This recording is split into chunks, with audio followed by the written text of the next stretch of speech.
the Picture That Studios of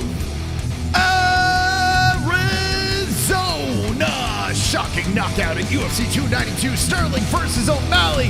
New Bantamweight champ is crowned. Let's recap the card with the MMA-Holes.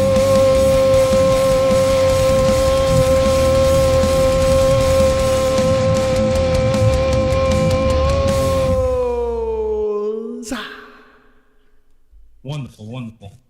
Welcome to the stream. The MMA Holes are alive. The MMA Holes are wonderful, wonderful, wonderful. It's good to see you guys here tonight. Two joints. You got an ad?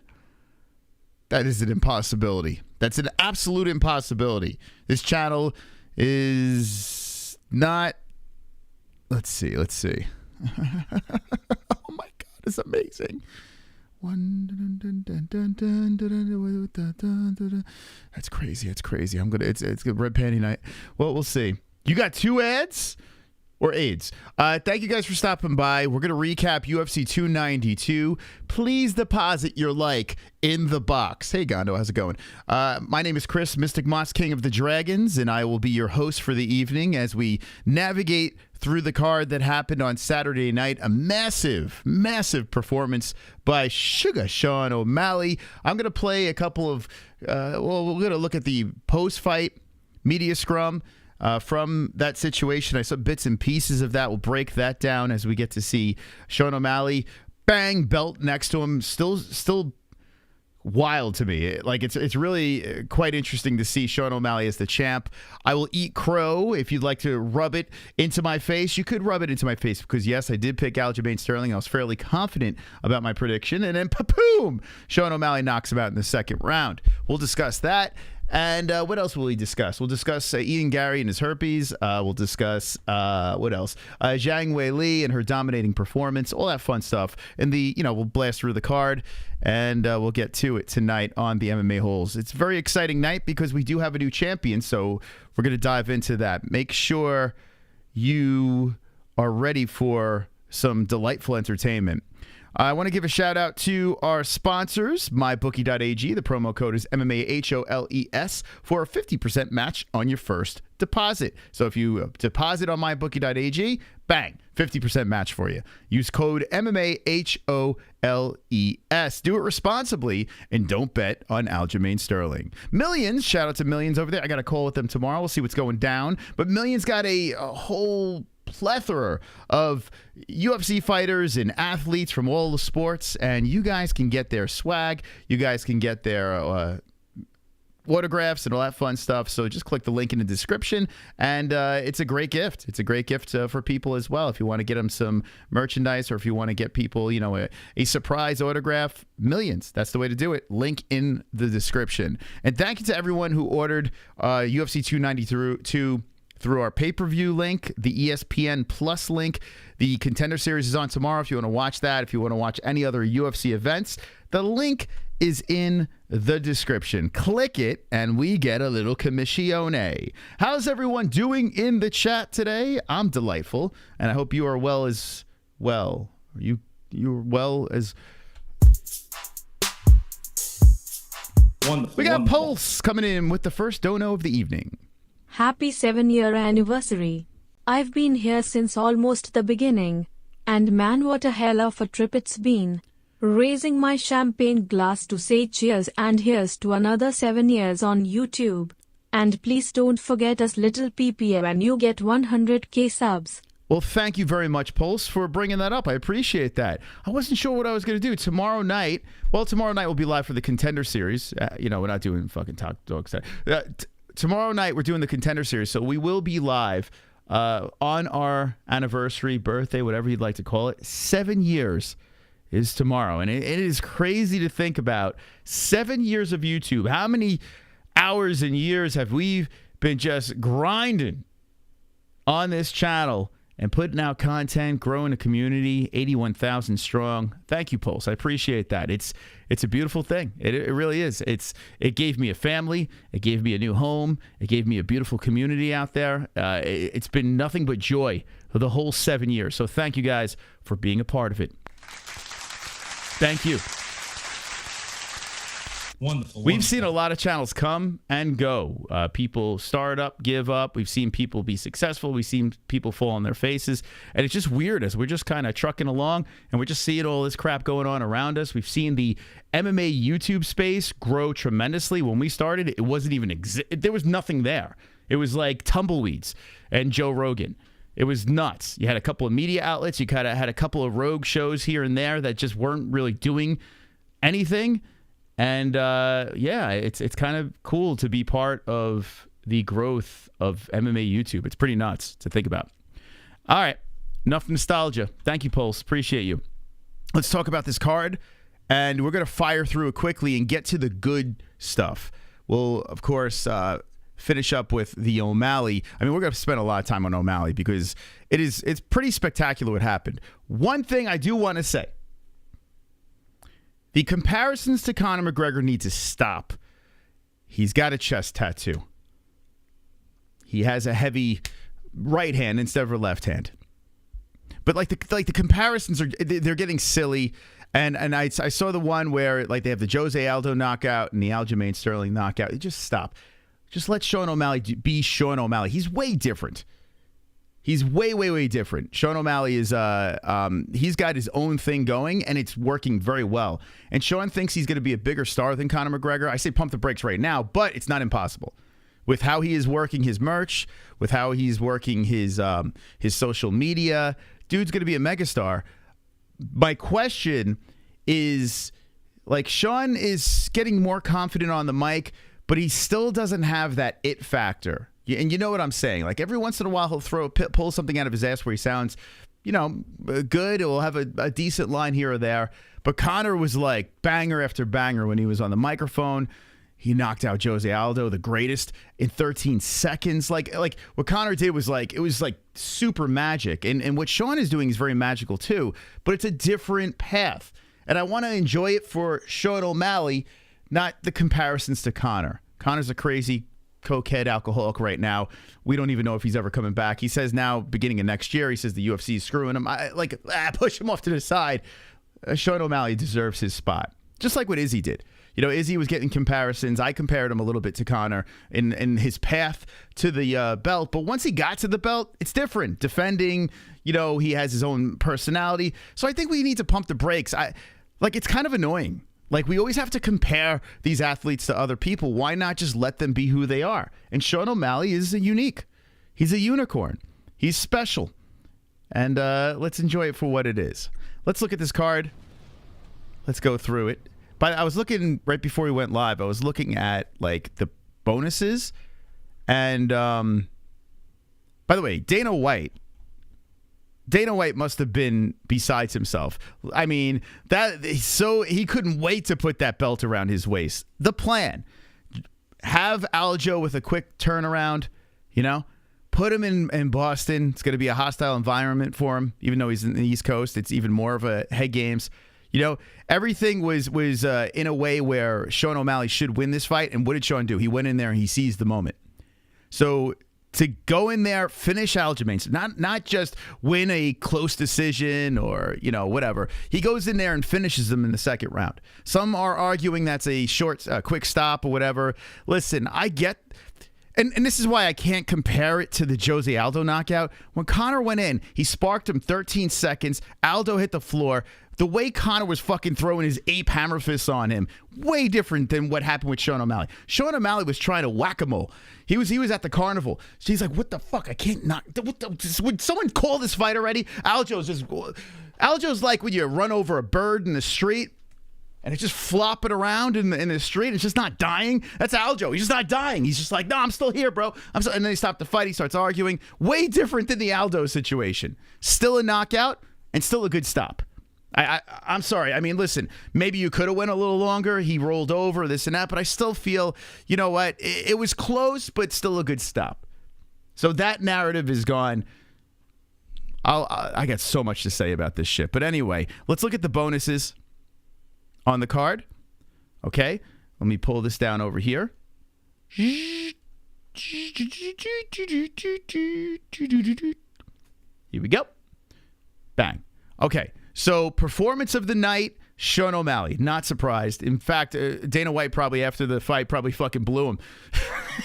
He probably did a happy dad out of his ass. I mean, the happiest person was Dana White.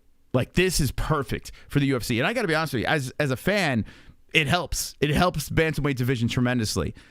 So Sean O'Malley gets the performance bonus. Performance of the night. Performance of the night. And another performance of the night for Zhang Weili in her fight, which, I mean, completely lopsided. But, you know, Lemos, she survived. Looking through here, Herpes didn't get a bonus. What else we got over here? Fight of the night was actually the Ultimate Fighter. It was the Katana versus Gibson. It was a very good fight. And it's kind of wild since it was so early on the card. Usually, they're not really doing it that early. But, yeah, Ultimate Fighter. I think, honestly, that Dana White, you know, if either of these fights were close to being performance of the night, they're going to get it because it was the Ultimate Fighter finale. So basically it's like, if you missed it, the greatest season of all time. I mean, look at that. When do you see the Ultimate Fighter get a performance of the night? So I have a feeling, even though it was a great fight, I have a feeling, you know, they might have been like, okay, make sure that gets performance of the night. But it's worthy. Definitely worthy. Good fight. And then that's it. So you had how many bonuses? 1, 2, 3. UFC 292 had 3 bonuses. Was it a good card? Well, it was all right. I enjoyed it. I was more hyped going into it, and that hype carried through because I really wanted to see what would happen with Aljo and O'Malley. The co-main event was, it was a mess.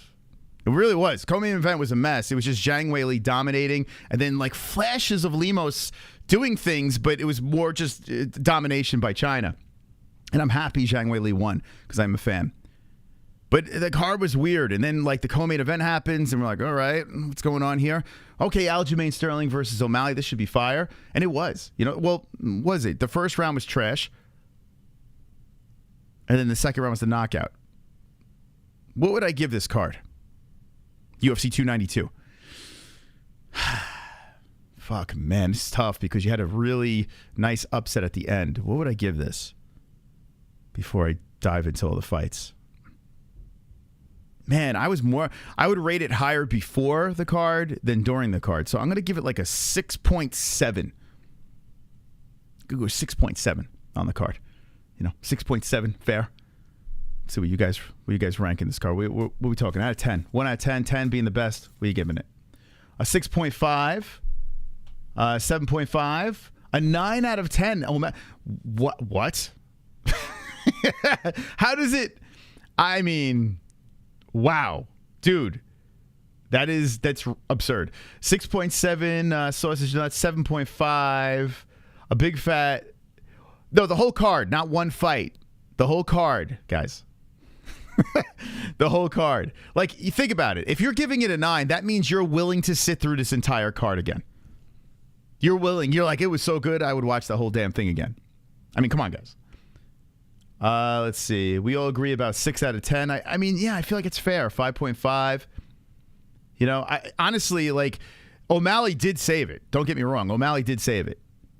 But the card was kind of going in a weird direction. Yeah, I guess you guys, some of you guys have a hard time understanding the question, so I'm going to move from the chat. It's a difficult question, I understand. Anyway, let's get to some alerts here, and then let's go through the card. Thank you, Steve Rivera. Appreciate you, my friend, for being a member of the channel. 27 months. Who won the O'Malley card? Who won the O'Malley? What? Who won the O'Malley card? Vishwana. Wonderful, wonderful. How you doing, Vishwana? I cannot believe that skinny little freak beat my chocolate prince. In my country, the only people that look like that clown are castrated and used to guard the harems. It is a sad day indeed for us people of color. I'm sorry, Vishwana. I apologize. Wonderful, wonderful. I apologize. SANOCI. Before I bust your balls as I wasn't here Saturday, congrats on the 7 years. Y'all kept me sane during COVID and got me even more hardcore into MMA. Also, the card wasn't as exciting as hoped. It was okay, but damn, Zhang made a punching bag. Man, and thank you, SSSSSANOCI. That contradicts what you said in the chat, but thank you. I appreciate the kind words. I don't know. Are we bipolar? Thank you, SSSSSANOCI. Really appreciate that. That's why I wanted a fan, a sold-out crowd to walk out that tunnel, blow the roof off this place, and look over and see my son like, wow, Dad, that's you. And see the look on his face. Wow, Dad. Wow, Dad. Wow, Dad. Make me feel so proud, Daddy Cowboy. Make me feel so proud, Daddy Cowboy. I want you to sing in the chat. Don't cry, Daddy Cowboy, don't cry. You're making me feel so proud. And see the look on his face. Cowboy. Wow, Dad. Wow, Dad. Thank you, Jay Blowful. Wow, Dad! Exclamation mark. .. I don't know why, but I can't stand Sean O'Malley. I think it's his voice. Just fucking irritating. I don't think he will keep that belt long. I think Olio majorly fucked up. Merab won't make the same mistake. I think Sean will duck him.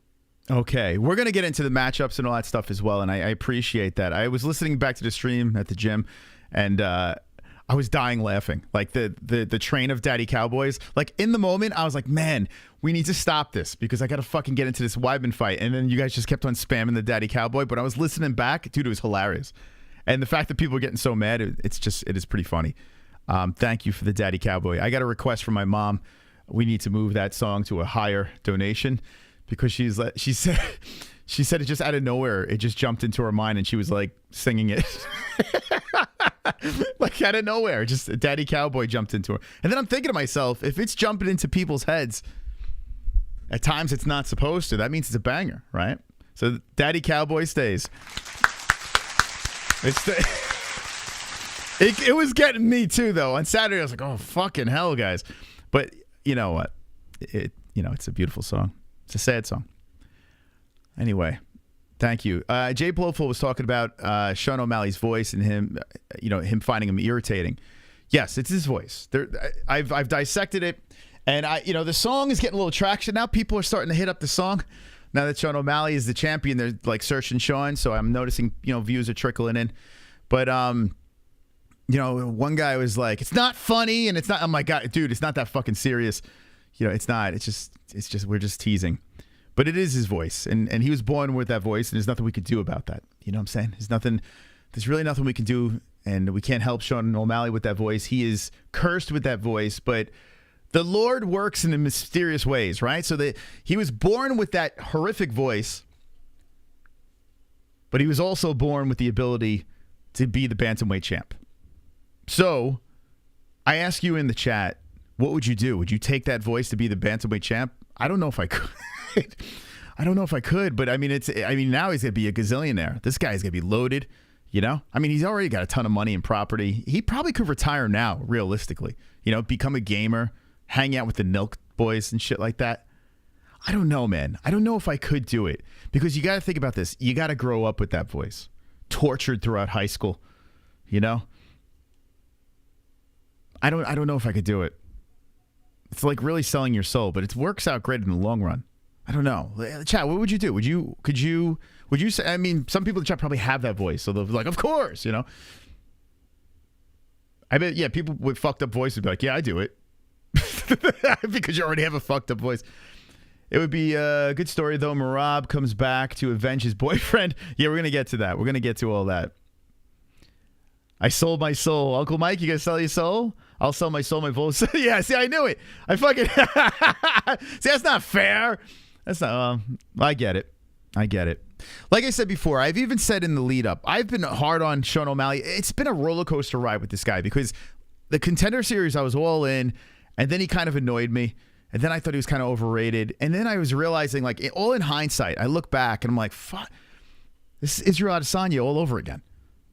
It's literally Izzy all over again. And I don't like comparing to fighters, but for me, it's Izzy all over again because I was doubtful of Izzy. The only difference is Jessie was on the train, stayed on the train in the beginning, and then jumped off. Like with Izzy, she never jumped off. She was like, I'm sick of this fucking guy. I've been flip-flopping with him because I don't dislike him, but I am annoyed by him. I don't know how to explain it. I don't dislike Sean O'Malley, and it's kind of like Izzy, but I'm not annoyed by Izzy. Like there are certain things when Sean O'Malley talks, I'm like, oh fucking hell, dude, and I can't figure out what it is. But in the cage, whole different monster. Love watching that kid fight, man. He's special, man. He really is. Speaking of special, there was a kid. This has nothing to do with anything, but there was a kid named Lucas. I was coming out of the gym. He locked eyes with me. Heavyset kid, maybe 17, 18-ish. And he looked at me and he's like, hey, how's it going? And I'm like, it's going good, man. It's going good. How's it going with you?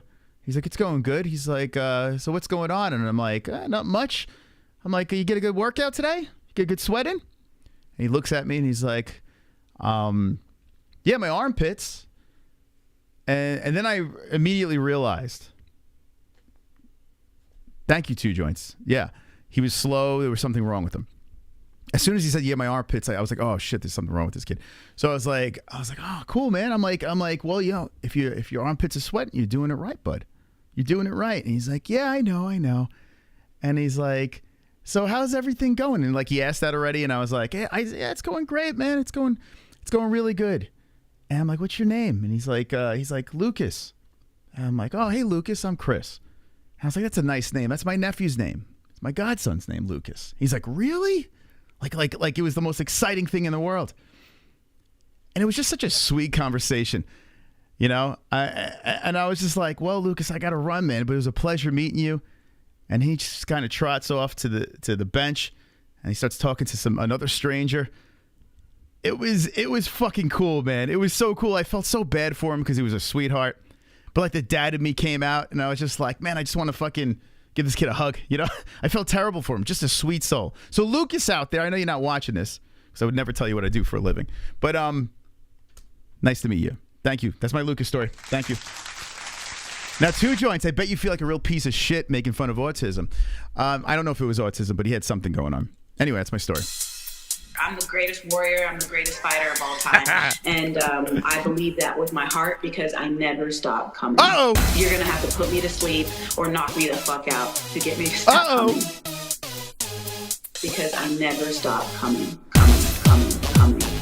Never stop coming. Come on. Coming. Never stop. Coming. I'm coming. Never stop coming, chat. Please. I'm coming. I'm coming. Coming. Never stop coming. I'm coming. Coming. Never stop coming.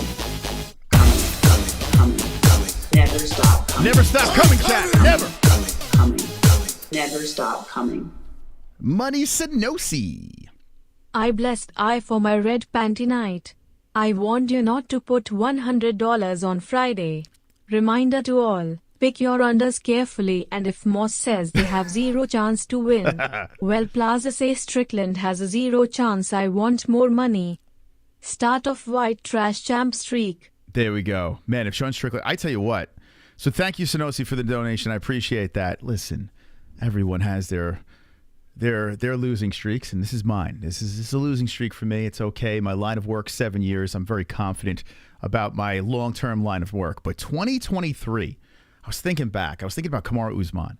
I was thinking about the Gaethje Poirier. I was thinking about this Aljo fight, Robert Whittaker fight. I'm thinking about all these fights. I'm like, damn, this is the year of the upset. In a time where I would completely disregard Sean Strickland against Israel Adesanya, it's very tough to do now. Even though I don't see a path to victory for Sean, it's tough to do. It really is. We don't know what's going to happen this year. Any other year, I would have a lock on it. This year has just been curveball city. Now, with that being said, when people pick the underdogs in every single fight, you're eventually going to get one right. Okay? You know, what's the saying? There's a saying about that. Say it in the chat. I don't remember what it is. But if you pick an underdog every single time there's a UFC fight card, oh, the unders, this is a lock. Okay. Just saying. Jesus Christ. But congratulations. That was a good pick. I mean, listen. Well, I'll get into it. Let me catch up on these alerts. I want to get through the card. You know, thank you guys for the donation. Seriously, appreciate it. We got Casey Jones giving the gift. By the way, the people surprised. I did notice this in the chat. People are like, wow, Moss is actually coming around. He's a nice guy. I'm not a bad person. Even Luke Thomas, 6.5 years ago, said to me in the pub, he's like, you're too nice to be a troll. That's what he said to me. I'm not a bad guy. Don't believe everything you see, the bravado, all this crazy stuff, the puffing out the chest, go fuck yourself, suck your dick. It's not me. I'm a good guy. I'm a good fucking guy, you know? But I guess I'm doing my job right if people actually think that this is me. Maybe I should not tell nice stories anymore and stick with the character. Thank you. That's the last time I'm going to talk about me being nice. I'm a prick. Fuck you. Okay, here we go. ZM, thank you. Did you just become a member? Oh, I am behind here. Hold on a second. But thank you, ZM. Appreciate you. You the man, though.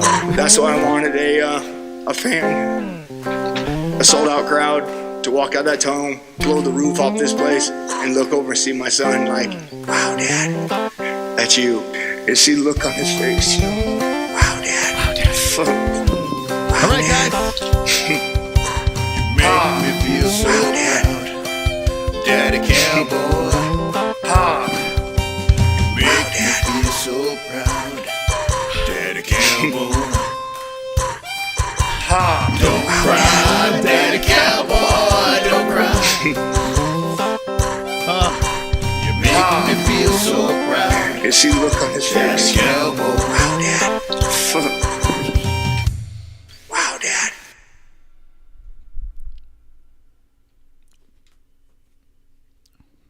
Wow, Dad. Had to get one more in. Anyway, what's next for my man Holloway? I wish he would move to 55. Imagine how many bangers he would have. Max is a 100% lock for the Hall of Fame. Yeah. My favorite fighter ever. Got screwed in the second Volk fight. Yeah, I agree. Yeah, I agree on all those things. Yeah, Max is a Hall of Famer for sure. Max is still a beast. He's still doing his thing. And this weekend, oh, poor Korean Zombie. Max is a lock, okay? Max Holloway, a lock, bet the house. If SSSSSANOCI is betting on the Korean Zombie, then he might have a crystal ball. J-Dub says, I bet you kiss yourself. Kiss the mirror. I mean, J-Dub, if you were me, wouldn't you kiss the mirror? I mean, what kind of course I kiss it. I mean, why wouldn't you if you were me? Like, come on. What kind of silly comment is that? Speaking the obvious. Wonderful. SSSSSANOCI. Lastly, I don't pick all unders. Have no idea how badly I want to pick Korean Zombie. That's it. But after what Volk did last fight, I see Max pulling a cutter part 2. It breaks my heart. My biggest rule, never bet on anyone plus 300. Okay, there we go. Well, that's not true because you bet on big plus money, guys. What are you talking about? But thank you. Appreciate that. Yeah, the Korean Zombie is... if Korean Zombie wins this weekend, if that actually happens, I might stop predictions altogether. That's it. I might just hang it up. That's it. It's over. I'm not predicting a fight ever again. If Korean Zombie... Dude, I would chop my arm off if the Korean Zombie wins this weekend. Chop my arm off and eat it. Okay? So now bet the house on Korean Zombie. I don't know how the fuck he wins that fight. It just seems absurd, the matchup, but who knows? Now we got to watch. Korean Zombie should be getting battered in that fight, I would imagine. All right, here we go. Thank you guys for the donations. Appreciate you. Let's scroll through this card and spend a lot of time on that main event. I also want to play a little stuff from the media scrums. You guys are awesome. Seriously, appreciate it very much. All right, so we started off the card where two young ladies named Silva get the win. Fantastic performances by both, as you had a first-round submission. Moroz is... Oh, man, Moroz. Thank God you're getting naked on social media because I don't know what to do with you. I don't know. But you seem like a sweetheart. It's tough to see you lose, but I'm sorry. Andrea Lee, loved seeing her lose. That was fantastic. The decision by Natalia Silva worked out nicely. We didn't hear anything from Andrea Lee's corner this time of racism, so unfortunately we missed out on that, but Andrea Lee lost. Let's see. Petrosky versus Mearshart. Okay, so this one here got a little hairy, got a little dicey at some points. Mearshart almost was able to pull it off, but not so much. Split decision win for Petrosky. Mearshart had moments in there. Let me know in the chat. Did you like the scoring? Who cares? But Petrosky got the win. Brad Katana gets the fight of the night win over Cody Gibson, a unanimous decision. Cody looked good, but as the fight started going on, not so much. Brad Katana took over. His cardio held up nicely. Hit him with the Mars attack. And Brad Katana becomes your first ever double Ultimate Fighter champion. So congrats to Brad. And how about SBG, man? SBG coming around. Coming back around. Hullaber versus Hubbard. Man, submission in the second round. This was a shocker. I mean, I thought Hubbard was going to get it in this one, but Hullabow, had the long layoffs and this and that, and boom, submits. Hubbard breaks him down, and nice performance. Really nice performance by him. So we had a couple of good fights over here to open the card. Gregory Rodriguez finishes in the first round, and a guy he should defeat. No bonus, unfortunately, because I guess this is a guy he should defeat. He was a minus 360. But congratulations to RoboCop. Him winning is another one of those guys that is not bad for the UFC. Gregory Rodriguez winning is good. He's fun. He's marketable. He's a super sweetheart of a guy. And he's got that fun knockout ability. Okay, before we get into Chris... before we get into That's My Boy, let me let this play really quick. Wonderful. SSSSSANOCI. They one way Korean zombie can win. Ground game. A twister on Max. Wishful thinking. Also, speaking of painful, my boy Weidman. R.I.P. leg. Yeah. Hey, good timing on that donation. Thank you, SSSSSANOCI. Appreciate you. Thank you, everyone. Seriously, really appreciate the support on a Monday night. You guys are all wonderful. All right, so Chris Weidman versus Brad Tavares. This went down, and the leg kick started to happen. Doesn't have that. It just has strikes and significant. All right, it doesn't have all the stats, unfortunately. There was like 40 leg kicks. And as the fight was going on, like if you listen to the replay, I actually listened to it today of our reaction to it. I was all in because I had money on Chris. I had the prop on Chris to go to the distance and the decision. Brad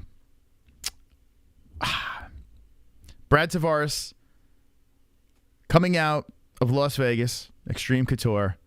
They said, Brad, listen, I know you're a nice guy, but what do you need to do? You need to go into that cage. And you need to just fucking leg kick the shit out of that man.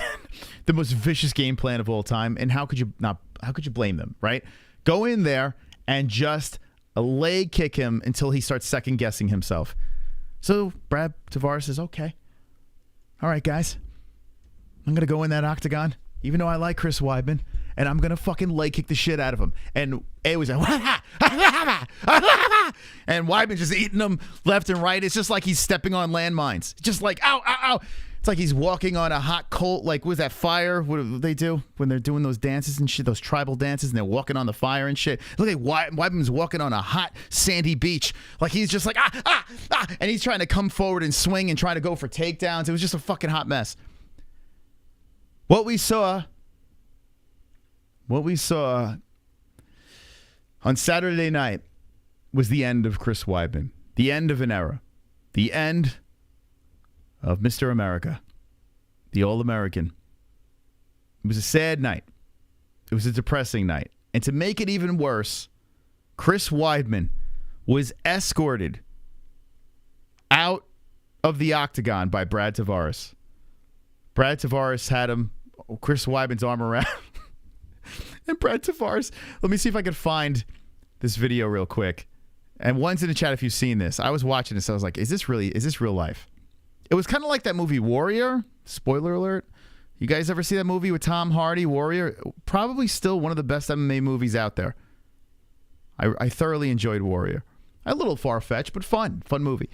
You know, the little helping outside of the cage after the fight was done. Exactly, it seems exactly like that. But let me see if I can find it real quick. I think Weidman's wife was the one that put this up here. Let's see. Don't cry, Daddy Cowboy. Yeah, so even Dana White says he's like, enough's enough, Chris. You know, he loves Chris Weidman. Dana White's always had a good relationship with Chris.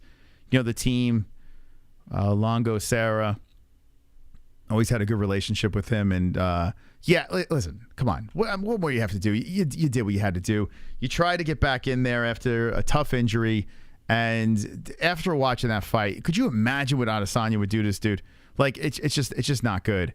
Oh, it wasn't White. Who the hell posted this shit? I don't know where it is. Anyway, there's a video on social media if you could find it. Nah, damn, it's not. I can't find it. All right, I thought Weidman's wife put it. Oh, it's Weidman. Hold on a second. Let me try this. But it's a bummer. You know, everyone gets old. Everyone, you know, it catches up to all of us. Don't cry, Daddy Cat. I'm trying to look for... Dude, this is depressing. You go back. So here is the Law Boys, you know, the dinner before, the calm before the storm. You know, they're family over there. They're all nice guys. All real nice guys. Here's Merab Dvalishvili giving a big speech, you know, to everybody at the dinner table. And the speech didn't work. Merab never give a speech again. But, you know, he's trying to toast everyone here. There's music playing, so I can't play that. But anyway, Merab is giving the boys a toast, and then it just, you know, Law MMA just fell apart. It was a tough night for Law. Real tough night for Law. But one thing I could say is this. Aljamain Sterling, no retirement for Aljo. You know, Aljo will be back. He is 34 years of age, so, you know, the window of opportunity is closing if he wants to get right back into that championship position. But with Weidman, it's done. With 39 years of age, and it was just a tough watch. So the end of an era, the end of Chris Weidman. I want to know what you guys think in the chat, because this will be the last time I ask you about Chris Weidman. I don't know what else we would say, and you know, what is he going to do now? He's going to do a podcast. I don't know. Seems like that's the way, broadcasting. So what do you guys think about the end of CW? You think you found it on Discord? Okay, I'll check. Rob stands up, taps his glass, and proclaims, I once mounted that pillow fight, bro. That would be great if he said that. I would bet money that Dana never lets Aljo fight for the belt again. The hatred that Dana White has for Aljamain Sterling is so transparent. It's ridiculous. Okay, let me check out. I mean, listen, and I like Dana. Listen, like, I'm not trying to... like, if I say something negative about someone, I feel like I say something negative and people are like, oh, you're a hater, you're this and that. No. There are situations where I'll disagree, you know, or I can criticize someone. I mean, I think you can criticize someone and still like them. I still like Dana, but at the same time, the way he's handled Aljamain Sterling has been just hot shit. Are you that upset? I mean, you're just garbage. Like, are you that upset? Okay, Merab didn't want to fight Aljo, but then Aljo was a company man and fucking turns it around quick. Like, dude, why you gotta still bring up Merab not fighting Aljo? Like, you prick. Like, what are you doing? Like, what are you doing? He just lost his fight, and then you throwing these guys under the bus again. Like, it just blows my mind. Like, it's so weird, man. Like, that's why I understand why people shit on Dana, because it's like, he's a great promoter, and I guess if he's a friend, he's a great friend, right? But God, you get on his bad side, Jesus Christ, he just keeps on fucking shitting on you, spreading his ass cheeks and just fucking dropping dookies on you. It's a weird thing, man, with this Dana White. But when you have that much money, you could just do and say whatever the fuck you want, right? Doesn't matter. Then again, I don't have much money, and I do and say whatever the hell I want, so. Touché. All right, let's see. Let's see this. Let's see if they found it. Discord on fire here. They're finding the stuff that yo, these memes of sausage are funny. The dictator one. Oh, here it is. Yeah, this is good.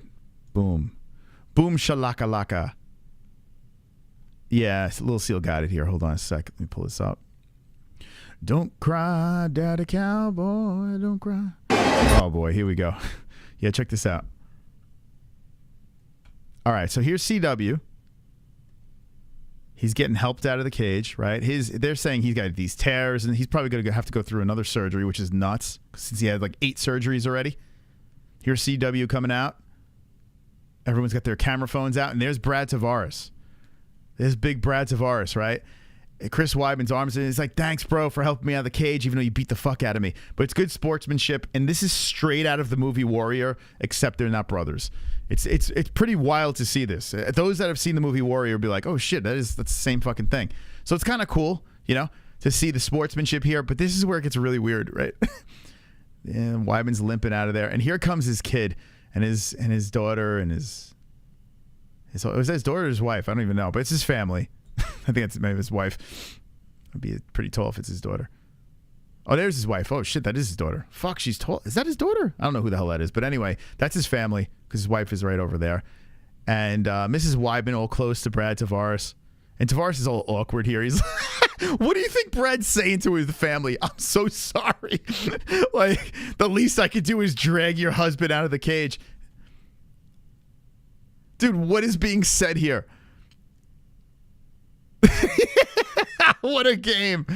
What a sport. Poor fucking Weidman. Like, you're a dad, you're a superhero, man. You know? Chris Weidman's the superhero to the kids. He's the man. And then you got fucking Doomsday dragging your fucking superhero dad outside of the cage. Sorry, kids. Oh, my God. Beautiful, beautiful moment.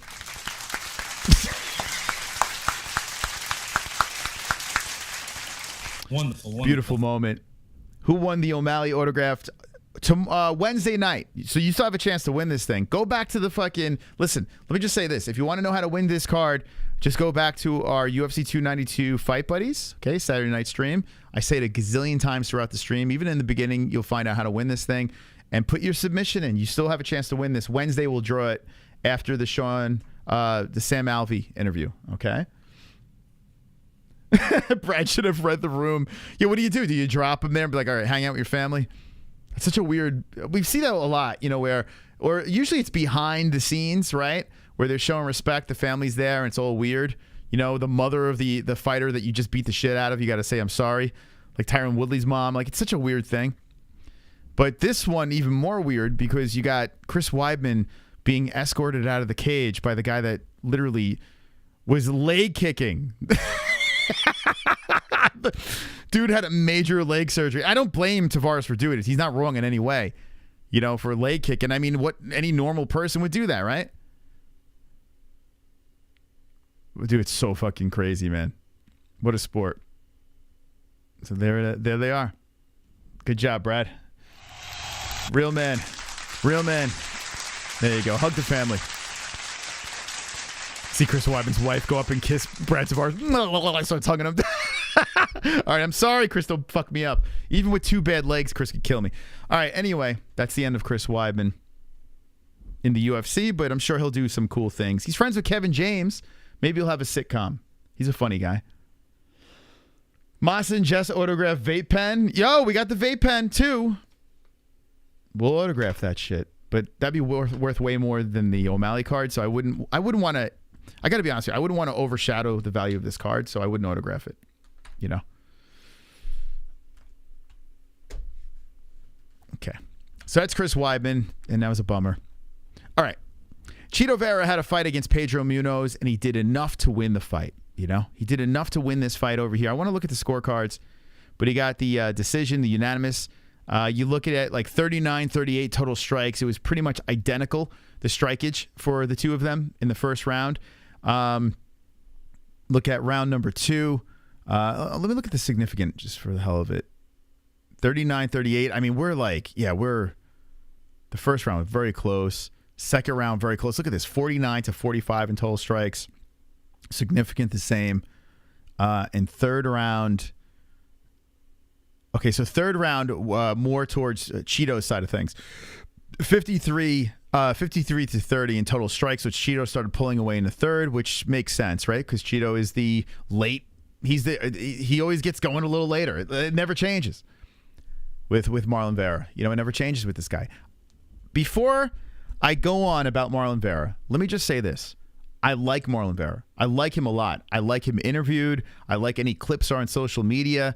And when he fights, he's somewhat entertaining. Like, he's not my favorite fighter, but he's more entertaining than some of these other guys. So I have no ill will towards Marlon Vera. But for Marlon Vera to get the next shot against Sean O'Malley, it is the biggest fucking slap in the face. Biggest slap in the face to the bantamweight division. It's just wild.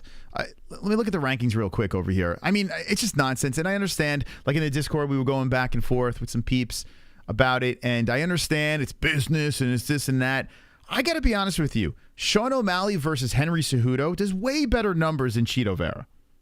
If Henry Cejudo gets a pass after the loss against Aljamain Sterling, and they just finagle a fight against with Henry Cejudo versus Sean O'Malley, bigger fight when it comes to pay-per-view buys. And Sean O'Malley's a star, right? Apparently this was the biggest night in bantamweight history between Sean O'Malley and Aljo. It's not Aljo, it's Sean. Sean's the guy. You have Henry Cejudo.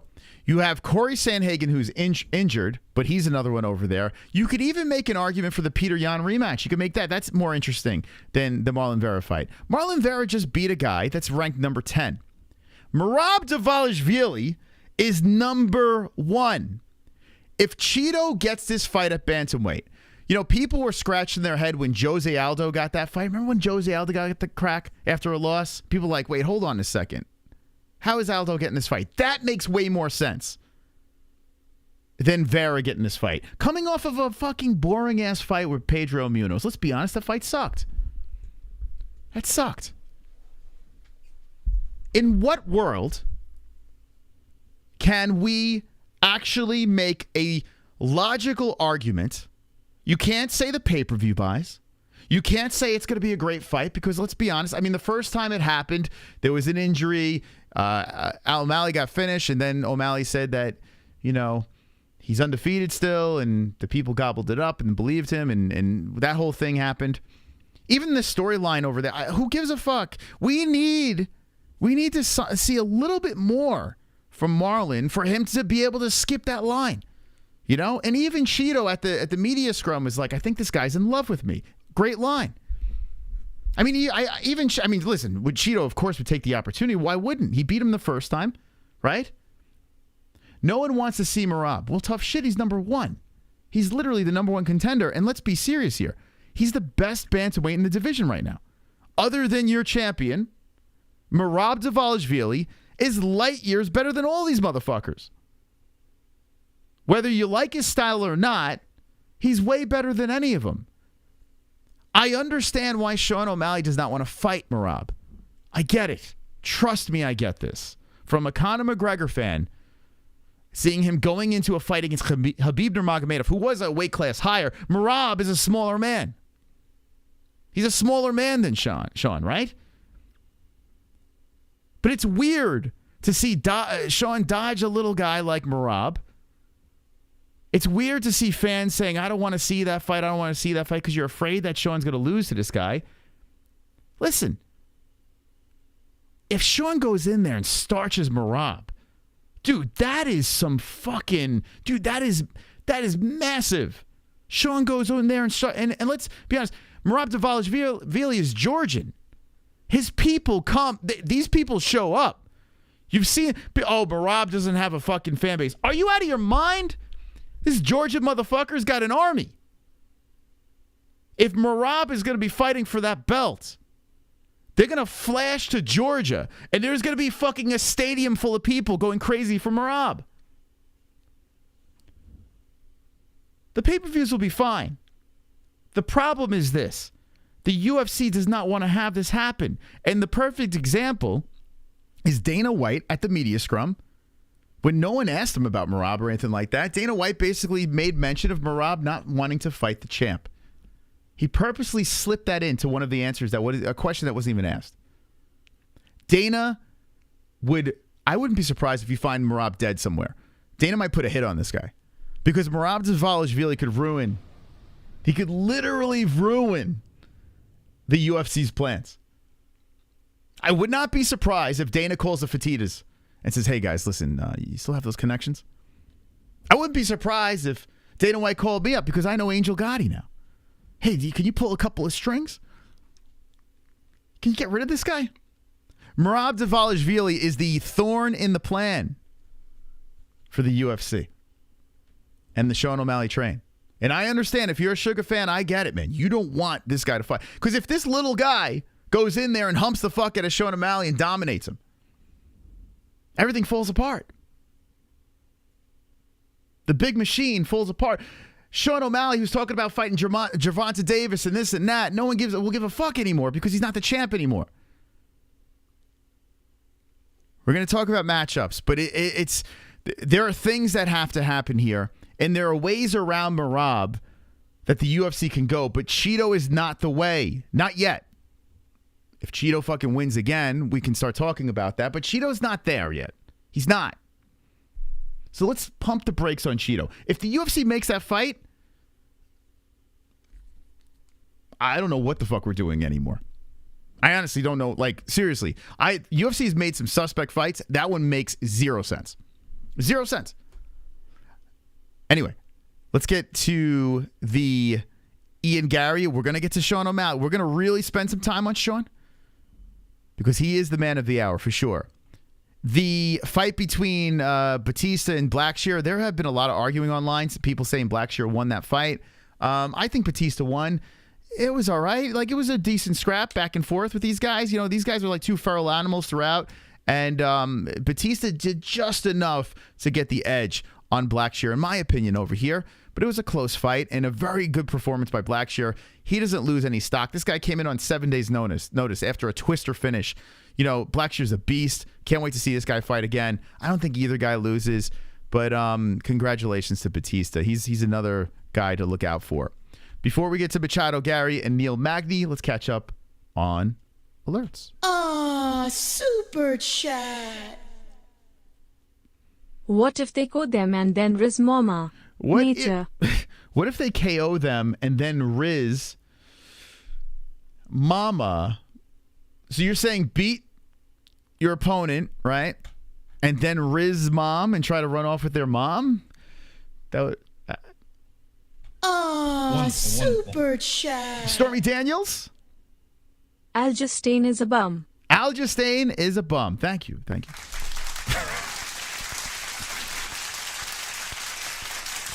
He's dead. You're pissing on his corpse. Is that what you're doing? You're pissing on his corpse. If you're going to piss on Aljo's corpse, drop his emoji in the chat. Yeah, I mean, might as well. May as well, right? If you don't like Aljo, now is the time, right? Listen, now is the time to have a blast with it because Aljo got humbled. I got to be honest with you. I'm going to show a little of the post-fight media scrum. Did you guys watch that? I was telling, who was I talking about? I think I was talking to my mom about it. I can't remember, but I was telling someone that's the real, I think it was my mom. That is the real Aljo. That's the guy we met. Aljo is actually a fucking cool dude. Like, he's a really, even though he doesn't come on the show, I'm not going to shit on the guy. You know, he's actually a really cool dude. And he was humbled at the press conference. He was actually even humbled, like, even in the post-fight interview when he says, if Sean did that to me, could you imagine what Volkanovski would do to me? Great line. Yeah, very humbled line. Why are we shitting on this guy anymore? Why are we still shitting on him? He lost, man. Like, I don't, like, dude, I don't get it. Him and Tyron Woodley, I mean, Jesus Christ. Now, Aljo could have a redemption. You know, Tyron Woodley just kept on doubling and tripling down. It was just like, oh, for fuck's sake with this guy. But at least Aljo, there's a side that we could be like, oh, okay, you know, look, come on. You know, Tyron's just, you know, God knows what the fuck would happen with that guy. But, man, I'm starting to get, like, to the point where, like, all right, what's the deal? Why are we hating on Aljo? So he lost. Okay, we could shit on him, but I mean, I don't know. Like, I don't get it anymore. You guys got your winner, so, like, why are we still shitting on it? Never understood that. But anyway, I don't know. But then again, like I said, unlike everyone shitting on him, I met him. You know, I've interviewed him a couple of times. I met him on the regional scene. I've hung out at after parties. You know, like, I guess, you know, I guess it's different. I don't know. Okay, so Ian Gary versus Neil Magny. Oh, boy. So the fight,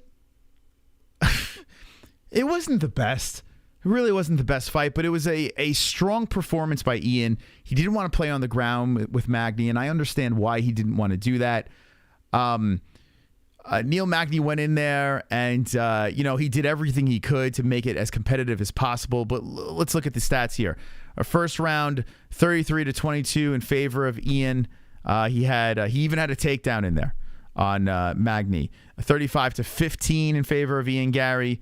Let's see, 43-14 in favor of Ian Gary. So, I mean, if you look at the numbers, significant strikes 40-8 in the third round. Overall, significant strikes 91-27 in favor of Gary. Gary did what he did. Magny didn't have a full camp for this. He came in on short notice, but he's still Neil Magny, and he's still a guy that is, has serious records in the UFC, gatekeeper, never be a champ, but still dangerous guy. Probably the hardest guy that Gary had to face. And what did Gary do? He dominated the fight, Even at the very end with the ground and pound, he did what he had to do. He got on the mic, he said his thing, and away Gary goes. Now, the weird thing about it is, even after the fight, he kept going with saying that Neil Magny's a piece of shit and this and that. I don't think Neil is. I don't know. I don't know Neil Magny, so I don't know. But I never got the vibe that Neil Magny's a piece of shit. So, okay, I get it that got you going before the fight. But, bro, chill. Even Conor on the rise up before the belt, every time he beat a guy, super humble afterwards. This is a little weird. This is a little weird, man. Ian Gary going in there in the press conference still shitting on Magny. It's like you beat him, bro. And I couldn't help but think maybe it's because Gary kind of wanted to get that finish, I think deep down, Gary's like, fuck, I didn't finish this guy. So maybe he still held some hatred towards Magny. I don't know what it was. But put all that stuff aside. Gary's legit. There's no question about it. Ian Gary is the real deal.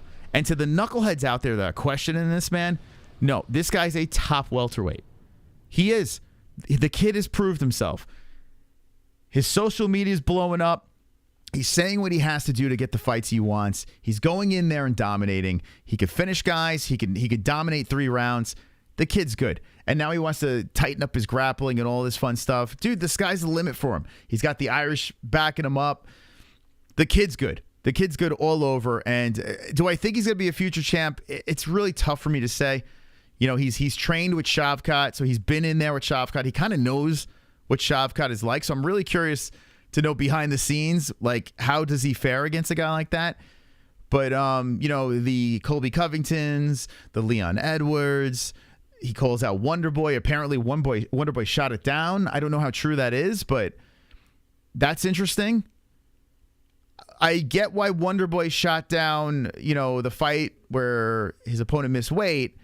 But the Ian Gary thing, you say you want to fight strikers. Now it's getting to the point where it's like, damn, people are going to start really shitting on Wonderboy.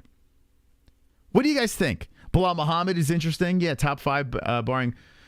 Bilal's an interesting matchup too. I tell you, Gary's good, man. Gary's really good. I can't crown him right yet, but at the same time, I am on the train. I want to ride this thing, see where he goes. He's fun. He is fun. So what do you guys think about Ian Gary? Do you like him? Do you dislike him? Do you think he's going to be a champ? Are you undecided? Do you think he's a fucking bum? I see videos popping up about him and his herpes, and I'm like, oh my God. That's going to be his biggest. Eventually, people are going to just start asking him that question at media scrums. It's going to get real interesting. Gary reminds me of Wonderboy. Yeah, he's like Wonderboy with an edge. He's kind of turning heel a little bit.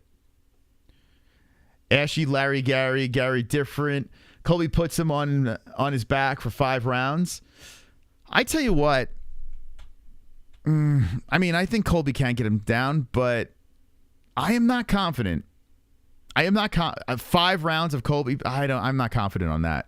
I think him versus Colby is fascinating. I do. You would have to give an edge to Colby for what he's accomplished, but Gary's a big fucking dude, man, in a really good gym, and he could stop takedowns. So I think Gary versus Gastelum is. Gastelum. What am I saying? Gastelum. Did I say Gastelum? Gary versus Covington. Why did I say Gastelum?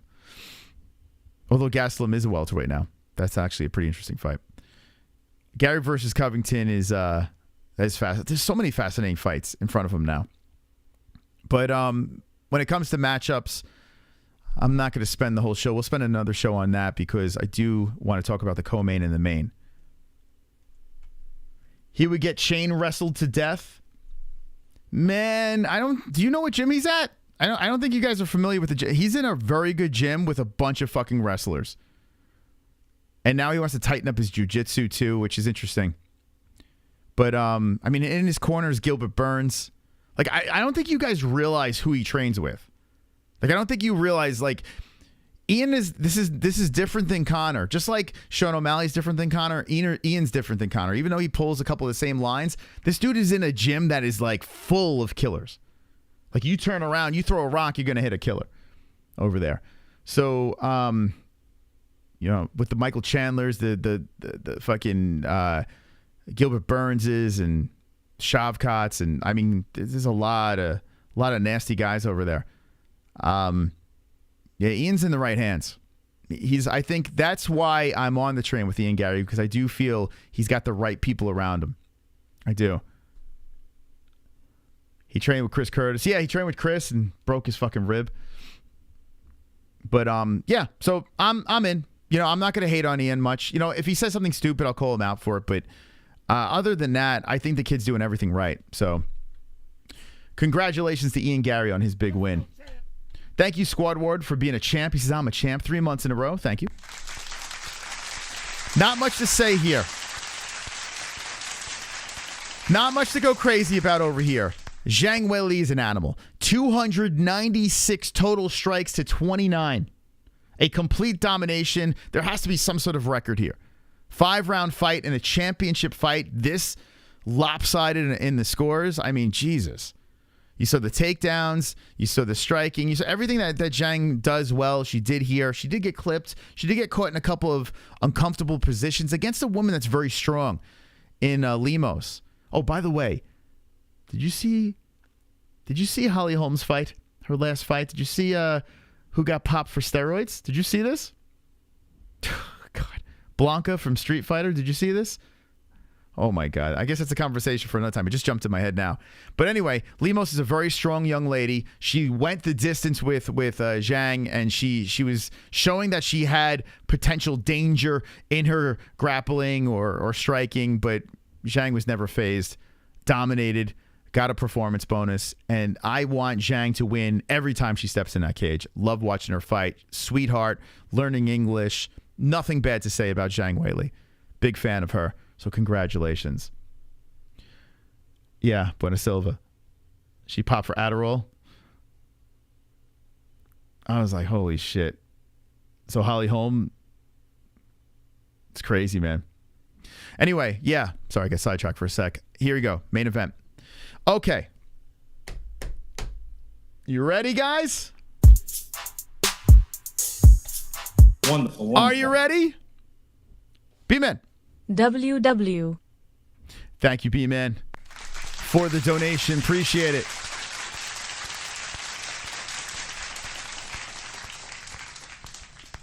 Sean, Bantamweight champ, O'Malley. Sean O'Malley becomes and new. That's right. You heard this correctly. Sean O'Malley is and new. We're going to talk about this fight. Potential matchups. The whole deal. I'm going to eat crow because I picked Aljamain Sterling. So you can get me good. You can get me good in this segment. But before we get there, I'm going to take a quick break. Little American Idol, Ryan Seacrest. We'll be right back. Wonderful, wonderful.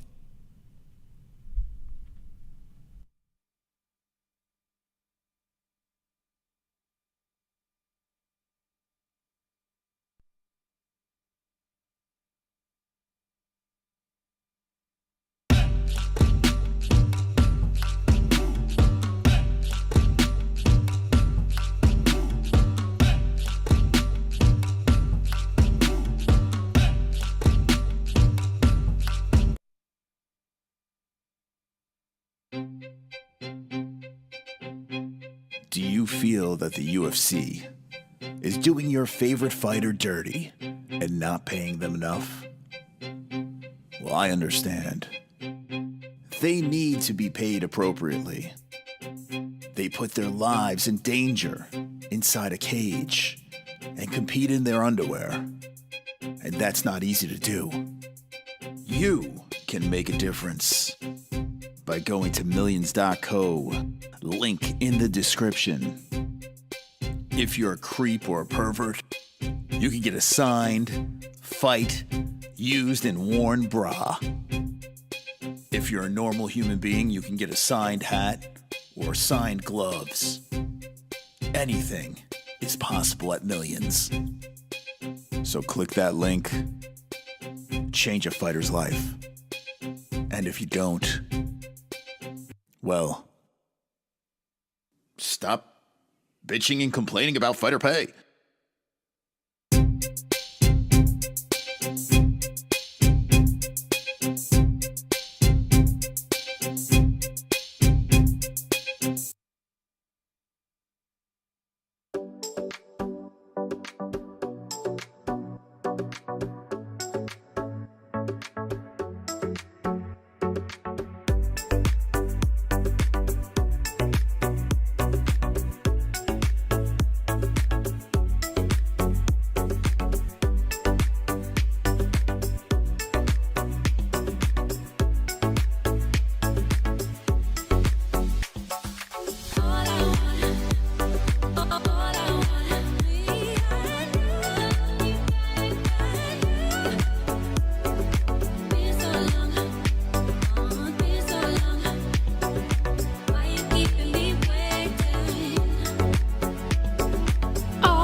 Okay.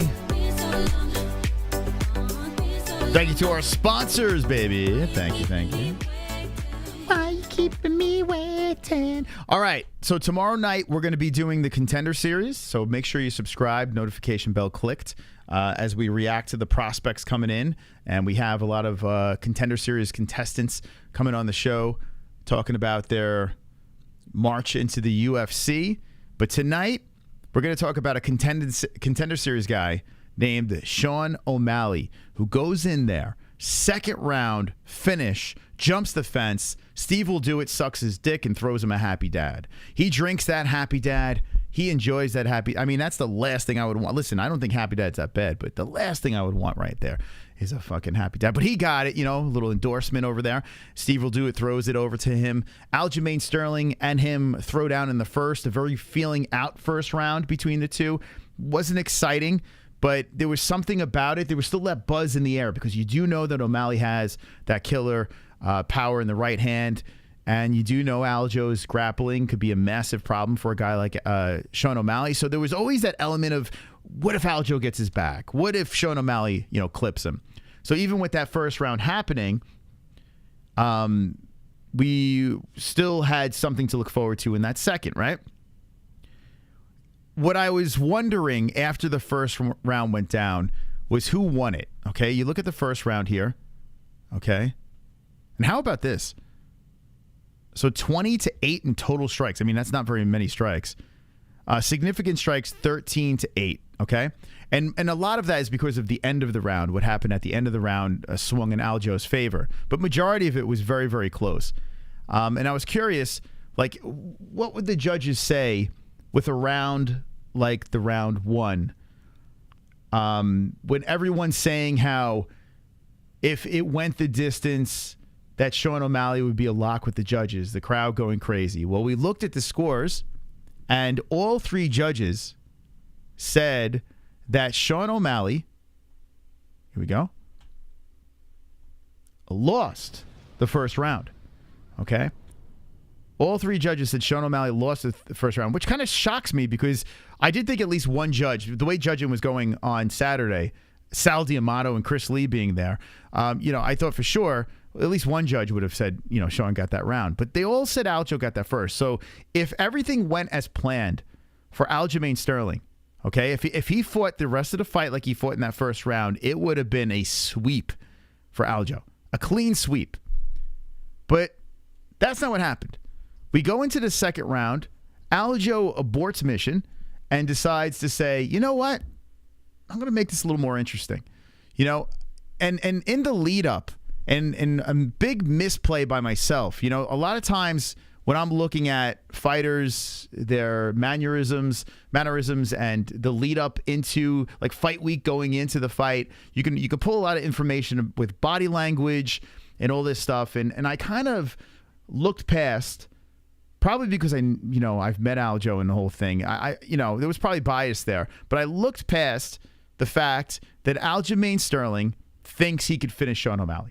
Like he thinks he's way better than Sean. He thinks that he's going to go in there, and he doesn't want to disappoint the fans. He doesn't want to be known as a boring champ. He wants to go in there and make a statement. So instead of fighting 5 rounds like the first, second round Aljo goes in, overextends, Sean clips him. Down goes Aljo. A plethora of shots, ground and pound action. Fight's over. Hands raised. And away and new.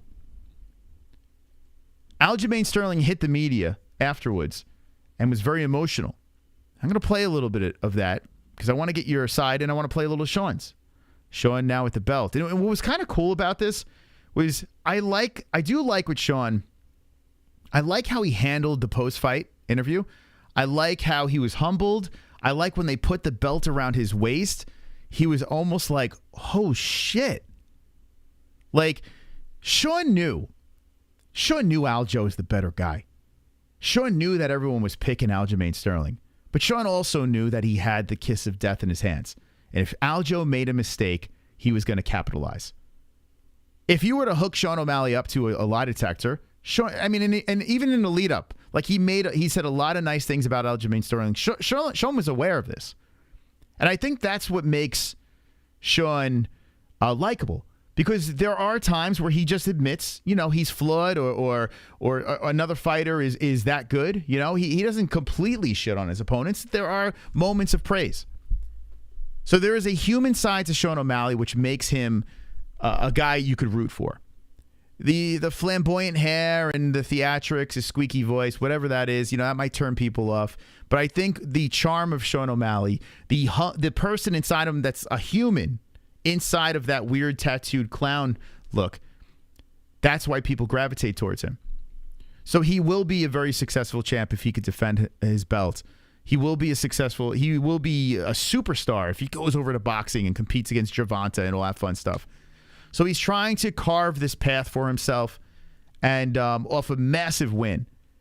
But when you think about these fights, these matchups where most of the world picks a guy like Aljamain Sterling, most of the world picks a guy like Kamaru Usman, most of the world picks, Robert Whittaker's and this and that. It always comes down to this. When is the favorite fighter going to make the mistake? When you're picking the underdog, if you look at all these fights, the favorite fighter makes a mistake. And every one of these fights, he fucking slips up and bang, gets caught. All the underdog, it's kind of weird to see this chain reaction of underdog wins, the chain of underdog wins where these guys capitalize off of mistakes. And I guess it's something that other fighters could look at and say, hey, if I'm an underdog in a fight, a puncher's chance is a thing. Thing that I discredited. Everyone's human. If you could win some of the psychological warfare on the lead up, and I got to be honest with you, in hindsight, looking back, Sean won. He won, even at the face-off, at the ceremonial weigh-ins. Sean was a killer, staring into Aljo's eyes, and Aljo was just barking back like his shit don't stink, and it bit him in the ass. The crowd booing, he says it doesn't bother him. Then why give a shit about the crowd booing or why give a shit about the crowd wanting you to be exciting? If you're a champion, you just want to get the win. You want to get your hand raised. You want that belt still around your waist, right? Or maybe that's not the case. Aljamain Sterling went in there, made a mistake because he wanted to make it exciting. And Aljo made a very, very costly error. Overextend, crack. Here comes Sean O'Malley. See you later. It's done. It's over. So a fantastic play by Sean for being patient, waiting for Aljo to make that mistake, being able to stop takedowns, or being able to at least be part of, a feeling out round and, feinting and faking. Like Sean does do that very well, the way he kind of flinches and, people bite. Aljo overextended, and people kind of shitting on me. They were saying, hey, man, how could you laugh at what Aljo did?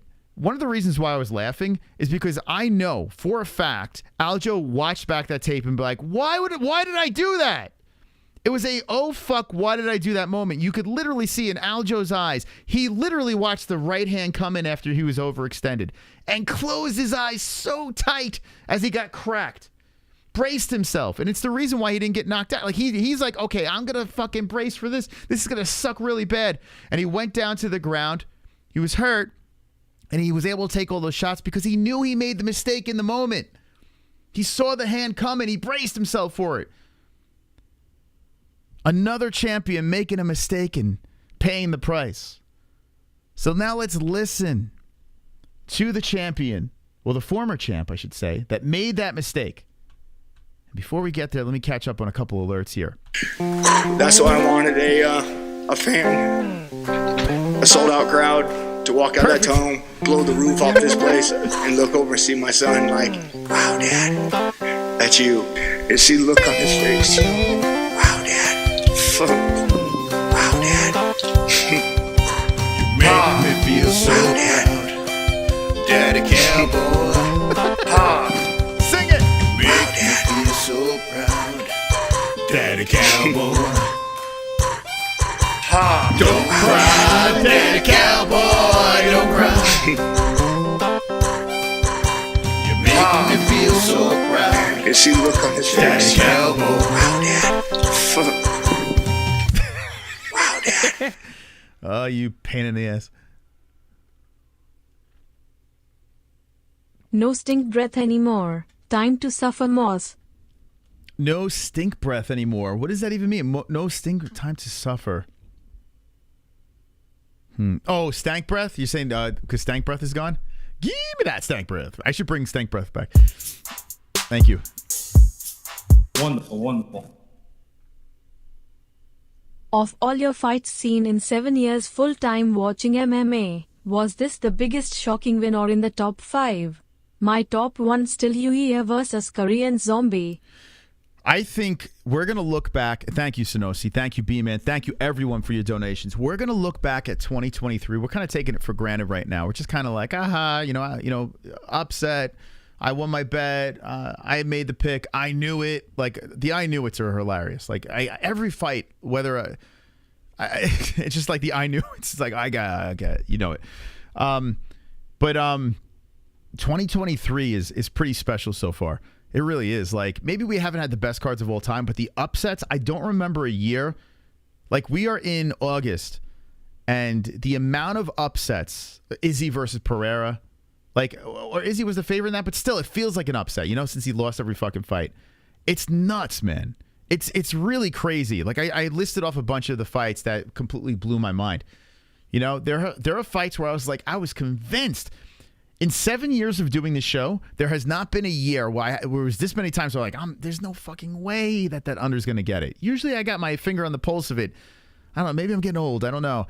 But it's been a fun year. It's been a real fun year. When you see upsets like this, when you see Kamaru Usman in a boring-ass fight, right? I see Usman losing was probably bigger. Dude, that's nuts. Usman was cruising to the victory. Let's be honest here, guys. Aljamain Sterling sticks to that game plan of round 1. All 3 judges said Aljo. All Aljo has to do is make this boring. That's all he has to do. He wins the fight easy. It's done. It's locked. It's in the bag. To predict that Aljo is going to make the mistake, it's a pretty solid prediction because, I mean, how the fuck do you know Aljo is going to make a mistake? Like, how do you know? Like, he's never made a mistake like that other than the knee when the knee came in. Hey, Bro Plata. Bro Plata was going Sean O'Malley as well. Bro Plata, congrats, man. Congrats. I mean, this year's been nuts. Let's play a little Aljo and we'll play a little Sean O'Malley. It's been so crazy, man. Even if the cards suck, you get these fucking, like, 292 wasn't a great card. It was okay. It was good. Like, leading into it, I was more excited. And then when the cards started going, I was like, all right, it's okay. But here we go. Easy. You've had a few minutes now to think about it. Just talk us through the emotions right now. Losing the belt, losing it to a guy like Sean O'Malley. How are you feeling and how do you think the fight went? Now, we're going to see an Aljamain Sterling. I don't know if you guys seen this already, but I'm going to give you my 2 cents. We're going to hear a couple of comments from him. Aljamain Sterling right after the fight. And credit to any fighter that hits the media after losing. Imagine losing your belt, getting knocked out, crowd going crazy. All right, put your suit on, hit the showers, bud. Now time to talk to the media, bro. Man, oh man. That's not easy. Don't cry, Aljo. Now, and real quick, people are shitting on me for laughing at Aljo when he got knocked out. Listen, I had $100 on Aljo. Okay, listen, I paid for that right to laugh at Aljo. Okay, I paid. At the end of the day, let me just say this to the people: like, I can't believe you laughed at him. That's so unprofessional. Fuck off. We're the MMA-Holes. If I drop $100 and I think something dopey happens, I'm gonna fucking laugh at it. That's what I'm gonna do. I like Aljo. I have no problems with Aljo, but I'm gonna laugh. It's just I'm a fucking prick. Okay, leave me alone. Anyway. Sorry, Aljo. Let's get back to you. Definitely sucks. I mean, I'm not going to lie about that. There was a lot coming into this fight. You know, the quick turnaround, everything. But I was happy to do it. No excuses. Sean, he did a good job of the one thing I knew he would be good at, and is that step back counter. And, yeah, it's just a good shot, man. I felt like I saw something else. I stepped in, he capitalized on the one mistake that I made, and I paid for it. I mean, I felt like the fight could have still kept going, to be honest.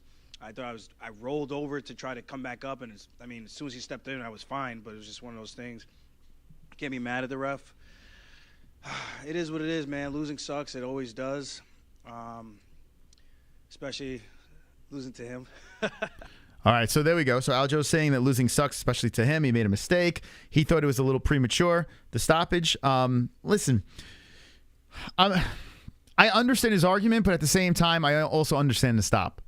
I think there's no argument. Listen, he was getting battered, man. He wasn't intelligently protecting himself. He was getting rolled around, this and that. He did roll around to his knees.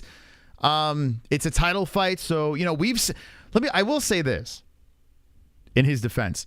We have seen fights go way longer with craziness like that, you know, and then fighters come back. We have seen that. It's not like we haven't seen that, but it's still, it is what it is. I think it was a valid stop. I don't, you know, what are you going to do? What I will say is the rematch with Aljamain Sterling, which a lot of people are laughing at. I don't know how you could laugh at that. If you're saying Aljamain Sterling doesn't deserve a rematch because he got knocked out, okay, that's fair. You know, you get knocked out, you lose your belt. Okay. I'll tell you why he does deserve a rematch before we get back into him. First off, Aljamain Sterling took the fight that he shouldn't have taken. Leon Edwards, all these other fucking guys, Israel Adesanya, hey, you want to fight? No, I got to do this, I got to do that. But yeah, this would be good if you fought this day. No, I'm not ready. I'm not signing a contract. I'm not doing this. I'm not doing that. Hey, Aljamain Sterling, you are fighting Sean O'Malley in Boston, quick turnaround. But I don't think that's fair. No, you're going to fight him. What? What? Like what? Like what? Okay, so Aljo's a company man. He goes in there and he fights Sean O'Malley, right? If you do that for the UFC, why? Now, if Aljo goes back in there and says, "Hey, I'm healthy. You want to flip this thing around in December? I'm going to be cleared. Let's run it back. I have the record for bantamweight title defenses. I am arguably one of the greatest bantamweight champions out there. I'm a company man. I turned it around really quick. I don't deserve a rematch? Dude, if I was Aljo, and I know people are going to say he's crying, he's this and that, that's what I would run with.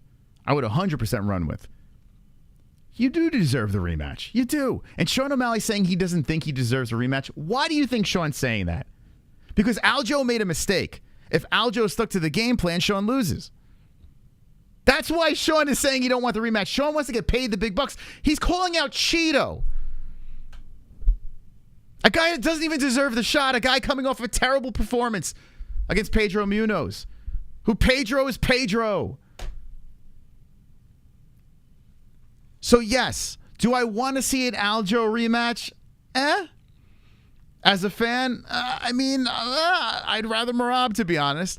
But do I want to see it? I don't know. I don't hate it, but I think Aljo deserves it. To say Aljamain doesn't deserve... Conrad, why does Aljo not deserve the rematch? It's fucking fair. The dude stepped in. Any other champ wouldn't have taken that fight. Aljo took it.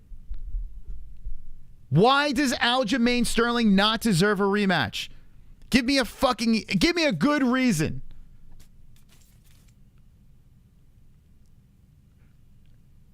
Let me hear it, Chad. I want to hear it. Be honest with me. Whether you like or dislike Aljo is irrelevant. Why doesn't he deserve a rematch? Arguably one of the greatest bantamweights, taking a fight, quick turnaround, a fight he did not want to take, but he took anyway. There is not one good reason. Not one.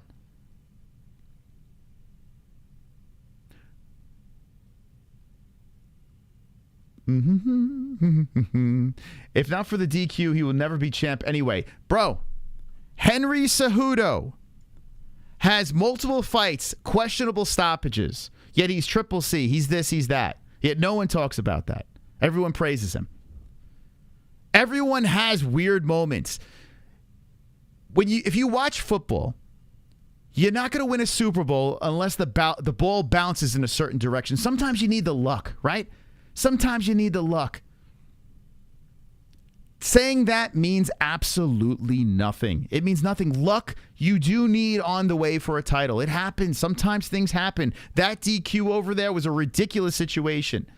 But that was in Texas Hold'em, what's it called, a one time? That was Aljamain Sterling's one time. Here we go. Because he said he was trying to be flashier already, back to the basics means boring as fuck. Yeah. Oh, 100%. If Aljo takes that fight again, what do you think Aljo's going to do? He's going to win it. Boring. He's going to win it. What do you think Merab Dvalishvili is going to do? He's going to try to win that boring. That's the key to victory against Sean O'Malley. You got to make it very boring. You know? That's the key, man. Like, when you're fighting a dangerous guy like Sean O'Malley, who I've praised throughout the entire stream. So to say I'm a Sean O'Malley hater or this and that, you kind of can't say that unless you're coming in late and you missed the beginning of the stream. I think Sean O'Malley is a very special fighter, for sure. There's no way around it. Sean's a spectacular striker. He's marketing himself very well, but there is a recipe to beat him. And what did Aljamain Sterling do? He showed you the recipe in the first round and then just dove into that fucking that right hand. It's crazy. Listen, Aljamain does deserve the rematch. I know what's going to happen and he's not going to get it. I know it. I understand that. But I would like to make the argument here because I got to get my money's worth. You know? I think he does deserve the rematch. I think he does. I think he was a company man, and it's a complete slap in the face not to get it. If Conor McGregor goes around screaming and yelling that I want to get a Nate Diaz rematch after I got choked out, right? Oh, but Conor's big bucks. He's big money. Dana White. Oh, is that true? Conor is big bucks, he's big money, so you got to give him the rematch against Nate Diaz, right? Nate Diaz choked out Conor McGregor in the second round. Conor demands the rematch, he gets it. Aljamain Sterling gets knocked out in the second round. Demands a rematch, not going to get it. Well, Aljamain Sterling's not as big of a draw as Conor McGregor. Okay, fair. That's fair, it's true. But Dana White at the press conference was boasting that Aljamain Sterling versus Sean O'Malley was the biggest bantamweight fight, selling bantamweight fight of all time. Those are the words that came out of his mouth. I'm paraphrasing, but biggest, I don't know, selling bantamweight fight of all time. If that's the case, run it back, motherfucker. Run it back. You want to punish Merab Dvalishvili because he wouldn't fight his champ? Run it back. Because you mean to tell me that Shido's going to be the biggest of all time? I mean, we're coming off the biggest already. Come on. Stop it. Stop it, man. Dude, it's silly, man. There's so many contradictory things being said. Peter Yan's not the biggest fight for Sean O'Malley next. It's not. It's not. I don't think it sells better pay-per-views. Unless you're stacking that card with other things. Not trolling, I'm giving facts. Absolute facts. All facts. Do I think Aljo is going to get the rematch? Probably not. Probably not. But I made a very fucking strong argument that he deserves it. You can't deny that. Can't. It's an impossibility. Aljo, what do you got to say? Cry for me, baby. But honestly, he's a good fighter, man. A lot of the things I said coming into this fight, I said I respect his skills. I know what he's good at. I know what my strengths are, and he was able to capitalize on that tonight. And I've been here before, man. I mean, a lot worse, though, with Marlon Moraes, and I was able to bounce back and put together a pretty good streak to even get the belt, you know? So it's just one of those things. Life goes on, and it's whatever you decide to make of it, you know?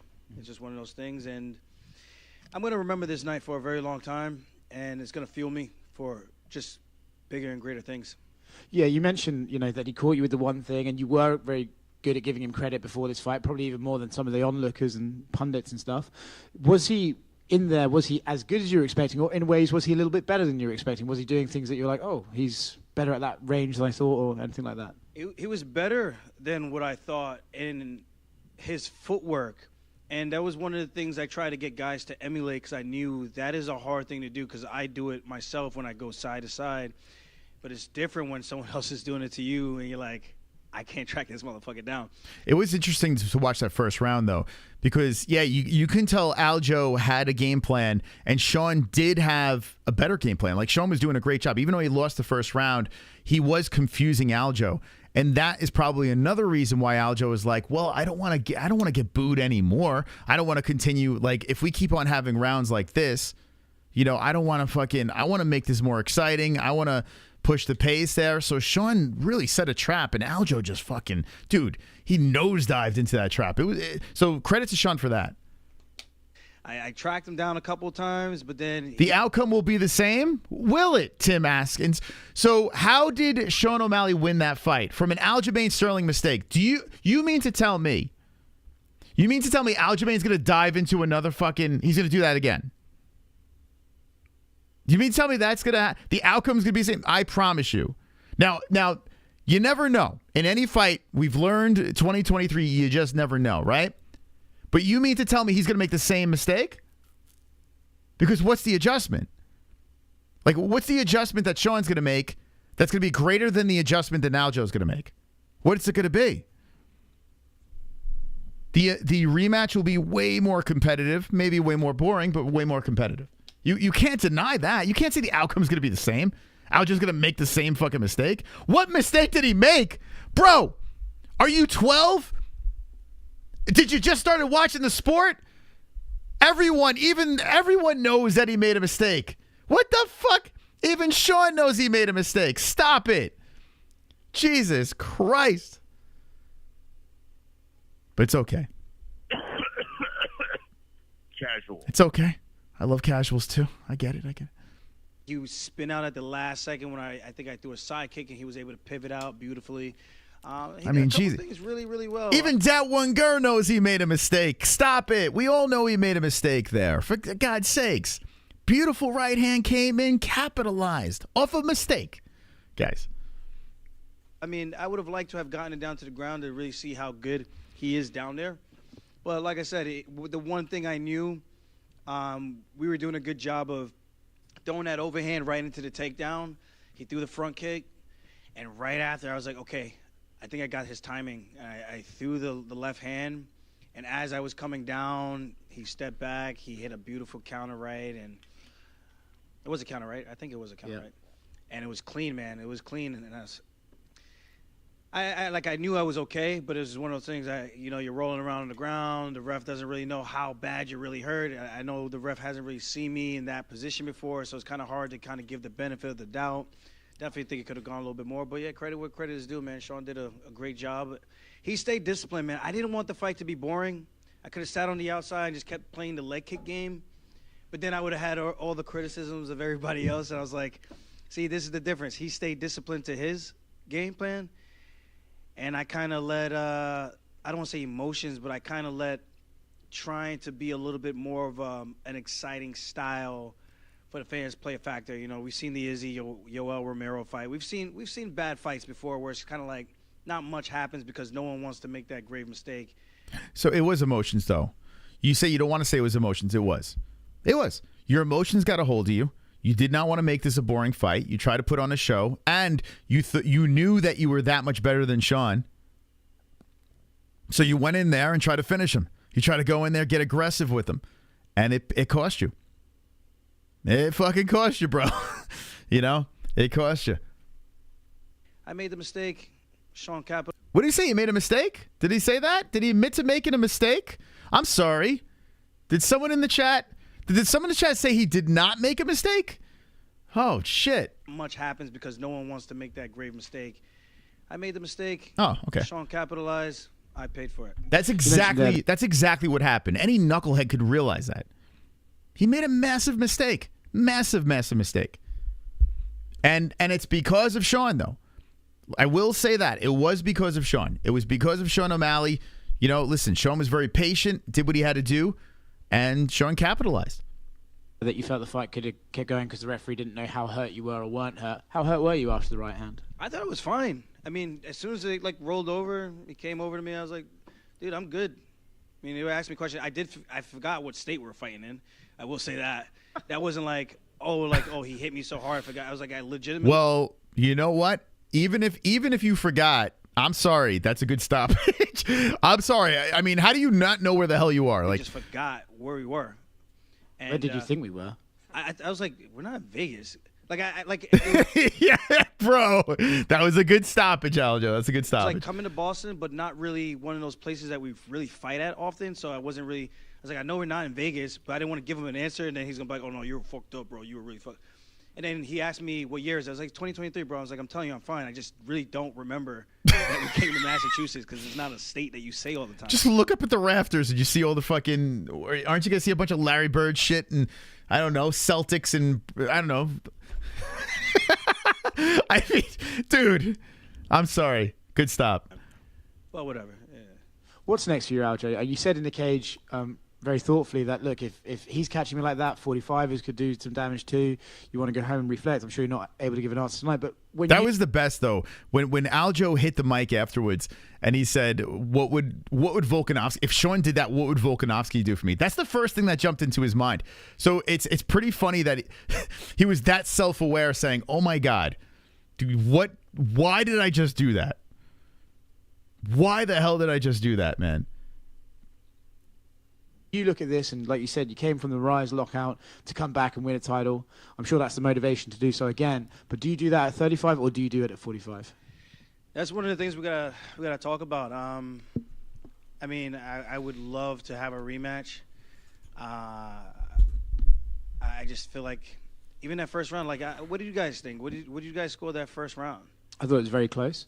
I thought it was very close too, but I didn't know which way it was going towards. I mean, I know I landed a bunch of leg kicks. He landed a one cross to the body, and I got him on the cage at the end. I think I landed like 3 punches to the face maybe, and that was like the round. It wasn't very eventful, but I felt like we were both trying to establish our rhythm and our range. So I wasn't sure like which way the fight was really going. That's kind of interesting. It's kind of interesting because all three judges had first round for Aljo. He had that flurry at the end, which was the difference because the round was literally a toss-up. But the end of the round, I think that was just enough to give Aljo the edge. But it's very interesting that he thought that it could have went either way going into that second round. Another reason why, I mean, if you had, so here's the thing, if you had real-time scoring, right, and he looked up and saw a clean sweep, all three judges had him the first round, cha-ching, okay, you know what? Fuck it, I'm just going to keep on doing this. So the fact that there was doubt in his mind, he probably was like, well, the judges are most likely going to go in favor of Sean, like everyone in the world thought, right? And that's probably another reason why he lunged in there. So it's interesting to think in hindsight about that. I would agree. I think it was one of those rounds that they were going to score it either way, you know. Yeah, so I don't know. I would like to see what the judges scored it. That would be interesting. But yeah, I don't know which way I'm going to go with things. Like I said, I would first and foremost love an opportunity to run that back and just to get some definitive answers, and maybe I could do, I don't want to say a better job because I feel like the guys I trained with were phenomenal, but maybe make it more intentful to have guys that are giving me that look going side to side, so I do a better job of preparing for that, because that ultimately was the one thing I was concerned with, and it was the one thing that he did a great job with, neutralizing my forward pressure, where I was like, you know what, let's play Matador, and I was trying to lull him in so that I could spin him to the cage. But the judges favored O'Malley. All three said Aljo won the first round. So the logic of that went right out the window after the first round. We were all wrong. We were all wrong. Everyone thought, hey, if it goes to the decision, Sean's going to get... Dude, all three judges in a close round picked the first round for Aljamain Sterling. So that was out the window. But I think Aljamain even thought that as well. You know, he probably thought, hey, he's going to get the edge. He's got the crowd behind him and this and that. And we were all wrong. he didn't really play the game. So it's just one of those things, a couple of tactical things I think I need to look at, and I think it's a very winnable fight. I think he's good at what he does. I'm good at what I do. So, Aljo, would you say an immediate rematch is what you would like the most? That is 100% what I would like the most. And it's not saying, like, Sean doesn't deserve to beat me. Like, he could go out there and beat me again.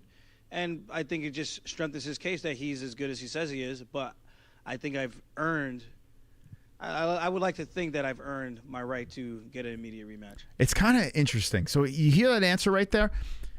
It's very interesting because that was his moment. The reporter gave him, like, tossed the ball up in the air. Aljo could have dunked it and said – you know, went the whole route that I went before, that whole fucking little speech that I gave. Aljo could have went in there and said, listen, I did it. I took one for the team, for the company.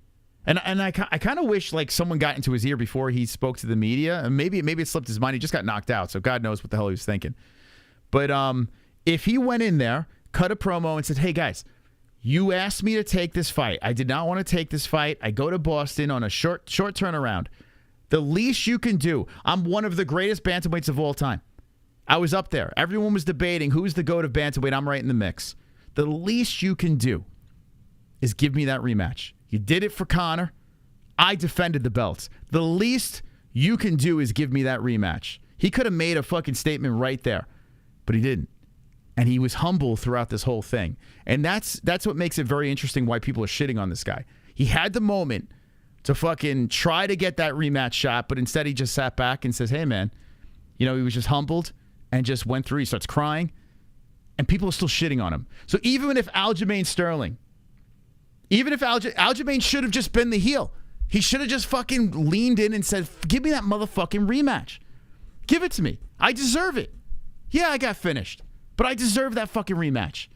If I guarantee if we go back in there and I fight with my game plan, I'm going to beat this motherfucker. Like, he could have cut the promo right there, bang, been right in the picture, but he didn't. And he went through as a gentleman. He gave respect. He starts crying, and everyone's like, Aljo's a piece of shit. This dude, no matter what he does, no matter what Aljamain Sterling does, whether it's the heel, the nice guy, the cringe, everyone hates this man. Why? Why do we hate this guy? The dude just curled up, took it on the chin, been humble throughout this whole fucking thing with the reporters, yet we still fucking hate this guy. You guys are fucking weird, man. Why do we hate? Tell me why I still should hate this man. I don't get it. Wonderful, wonderful. Are you taking calls tonight or no? No, unless something big comes in, maybe. I'll think about it. Kevin, thank you for the donation. Appreciate you. Thank you. We got a lot of shit to get through that I wanna get out. I also wanna, talk about Sean, his side. Woo!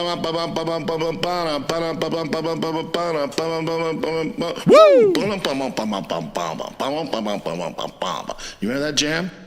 Yes. Thank you, B-Man. Shout out to the donators tonight. Appreciate you. Stop what you're doing. Wonderful, wonderful. Hit the like button. We're discussing the main event over here. This is the big story, Aljamain Sterling. And the reason why I'm focusing on him first, I mean, he's the champ. He lost the belt. We're going to get to Sean O'Malley as well. I told you about the matchups that I think should happen, but we're going to tie this up in a very nice, we got to get to Aljo crying. Yeah. And if you can clarify to people, because everybody says, oh, he's huge for bantamweight, and obviously you are, but how hard are these weight cuts? Like, can you continue to fight at 135, no problem? I mean, you've made championship weight all the time, so. I mean, I could. Do I really want to? Not really. I wish we would just do like cage side weigh-ins like an hour or 30 minutes before, because guys won't cut the weight that we cut. It just would be impossible. And I think you would start seeing more people fighting up 2 weight classes. I truly do believe that. The same thing like wrestling and jiu-jitsu tournaments. You just can't compete when you're getting hit in the head, like severely dehydrated. It just wouldn't happen. I think guys. It is true though. I mean, but now we're so far gone with it that the UFC is never going to do that unless people start dying from weight cuts. It's never going to happen. Not in our lifetime. So, cut the weight. I don't know what to say. Guys would be smart enough to not do such a crazy thing, but I can still make the weight. It's just a lot harder, and it's a longer duration of dragging out that weight cut and trying to shrink incrementally all the way until fight week, until I step on the scale. And you had been very open about the August 19th date being a concern, that you didn't know if your body was going to be ready. You told us at media day that you felt 100%, but that's obviously pre-fight. Now that it's done, did you enter the fight 100%? Did the immediate or the quick turnaround affect your performance, you think, in any way? The media is trying everything they can do to lead Aljo in that direction. I don't know if he really bites. I'm not gonna do that to Sean. I'm not TJ. I'm not gonna do that. I felt like I had a pretty damn good training camp. I think it's just the one thing that we probably left. I thought we left no stones unturned. That was the one thing we left unturned, was the footwork. But we thought we did a good job of it, but we didn't really simulate it as well as I thought we did. And I felt good. I'll leave it at that. I felt good. No excuses, man. I truly did feel like it was my night, and I made one mistake, and I paid for it. I mean, I don't know how you could listen to this and dislike this guy. I have no idea. And we have history with Aljo. He won't do the show anymore. I have every reason to shit on him, but I don't. Why? I mean, why should I shit? Like, after seeing this, like, what am I going to shit on the guy for? I can't fucking do it. He lost me $100. I should be dancing on his grave. I should be fucking, you fucking asshole. But I'm not going to do it. I'm not going to do it. I laughed the night of. I can't in hindsight. I can't do it now. Like, I just can't. I feel bad for the guy. I actually feel bad for the dude. This is Aljo. This is the real Aljamain Sterling. This is the guy we met. This is the guy we've interviewed before. This is the guy. The cringe that he's thrown out there, people just think that's the real dude. It's the weirdest shit. And I don't know why he acts the way he does with the cringe. I have no idea. It makes no sense. It's mind-boggling. Some of the things he says in interviews, you're like, oh, God. But this is him. This is the real guy. It took Sean O'Malley to knock him out in the second round for you guys to hear the real dude. Thank you. Aljo in the front right here. All 3 judges actually had you winning the first round 10-9. Oh, that's nice. Well, this guy, by the way. That's nice to actually win a close round. I feel like whenever it's a close round, I don't get it. Like, I don't get the round scored for me. But that's cool to hear, because it makes me feel like the work we were doing in the first round, now it actually, like, it gives me a little bit more clarity going forward, so that I know what type of tactical approach I want to take. Because Sean is not a guy you can fight just going forward, because he won't give you the opportunity to just sit and set his feet. He doesn't do that. And that is one of the things I've been saying about him for a very long time. He has really good footwork, and he has a really good 1-2, and a good step-back counter. And he does it well from both stances. Me, I take you down. I think it's relatively known what I do on the ground. So he was able to implement his game plan and cause me to make the mistake. And congrats to him. He's a world champion now. He can actually solidify, I don't want to say solidify himself, but he can actually credit where credit is due. It's one thing to kind of get catapulted in. Aljo barely won the second Jan fight. Sean O'Malley barely won the first Jan fight. And I picked Sean in that fight. What are you trying to say? Aljo barely won the second Jan fight. LOL. Rush is light is the name in the chat. Sean O'Malley barely won the fucking first. What the fuck are you talking about, bro? Into that without actually proving yourself, but he proved it. I don't know what your point is. And he did something that a lot of guys couldn't have done to me in a very long time, and I think that's worth something to note. kind of going off of that, a lot of the narrative after media day was, or your last few media days, is you were one of the few champions that says, like, you know, I could lose, because a lot of these champions, they come in confident, they say, well, I'm going to beat this guy and then move on to this, but you've always been like, I might lose, like Sean might become a superstar after he fights me. So why has that always been your mindset, and why do you think other champions kind of don't carry that same mindset? I don't know. I don't know what makes them tick. I know for me, if you keep it real with yourself, and I think it helps you make the dangers a little bit more real when you actually face reality that you can actually lose. When you go in there, it's a fist fight, man. It's not, we're sparring with shin pads on, bigger gloves, 16 ounces, headgear. No. This is shin bone on forearms, on your legs, the side of your head. 4-ounce gloves, pretty much bare knuckle, as close to bare knuckle as it gets, you know? It's a tough sport. So to pretend that you are this invincible thing, I think is a little bit of a disservice. I think it helps me stay humble, and it helps me work harder, because I know there's always that possibility that this guy can have his night. And like I said, I was like, it has to be a cold night in Boston for this man. Yeah, SSSSSANOCI, give me my 100 back and I'll take calls. Beat me, and that's kind of how I'm feeling right now. No phone calls for you. No, it's been a cold week, this entire week out here in Boston. That should have been the foreshadowing right there. Like, hey, man, something's up. Let's try to tighten some things up before we step into that octagon. But I think it's just a good mindset to have going in, that you know there is a possibility you could lose, but how can you make sure you line everything up and give yourself the best opportunity to win? Last one for me. They cut to you during Chris's fight. They would show you in the back. Was it hard watching that fight? Not hard. Yeah, I wonder what that, like, he kind of dismisses that, but you saw him, like, he was on his knees watching Chris Weidman get fucked up. And you got to wonder, your teammate goes out there, you're good friends with this guy, and you're watching him getting battered for 3 rounds, leg kicks, 40 leg kicks to, it was nuts. And he's in the locker room watching this and like, oh shit, man. Like how do you get motivated? Like, now I got to go defend my belt if I just watch my fucking friend get ass raped. I'm sure it played a part. I mean, the hard part was, it doesn't help, you know, I would say that. See his leg and seeing him get kicked to the leg over and over, like, that was the hard part, because I'm just thinking about health after he's done fighting. And it's always tough to see stuff like that. And I know Brad, because I trained down there at Extreme Couture. He's a cool dude. And I'm just glad both those guys came out as healthy as they possibly could. And hopefully Chris's legs aren't as severely beat up as it looked, you know, because that's unfortunate. I think the guys had like 25 or 26 surgeries, bro. Yeah, I guarantee that's just another thing to add to the list. You know, as you're walking out to your fight against Sean O'Malley, just so your friend got battered. Like, it's just like, you want to go into a fight with the most positive, clear mindset. You're on the ground like, oh, fuck, Chris, come on, man. It doesn't help. Definitely doesn't help. And that's a lot. So hopefully he has a speedy recovery, and that's my guy, man. He's always been Captain America to me, someone I always looked up to. He just felt like he was always invincible. Him and Chris should have done the media scrum together. It would have been so depressing watching the two of them sit there.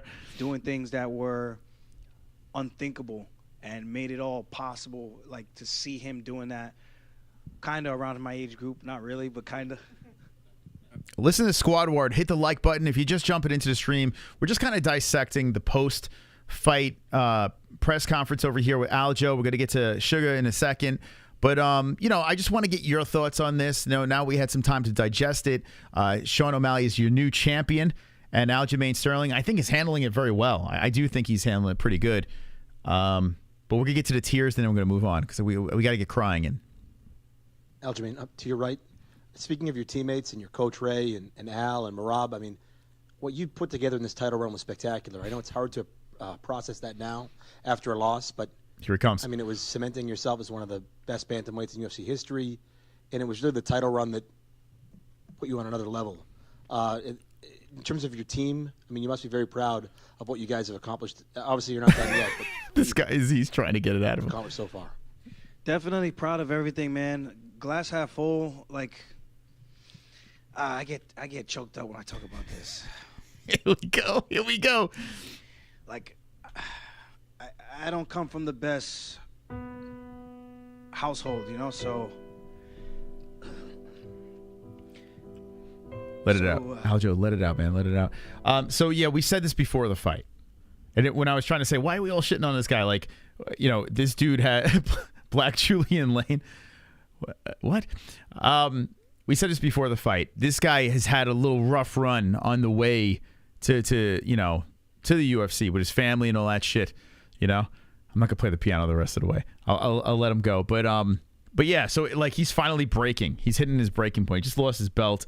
The media is trying to get it out of him. And whoever asked that question is a real prick. And thank you. So just being able to find inspiration in other people and kind of carving out your own path. That's the one thing I love about the sport. It's allowed me to do things my way. And the camera zooms in on him. They're like, oh, get the shot, get a little closer. Man, life is good. I got my family. I got my beautiful fiance. You know, I don't want to cry on fucking camera, man.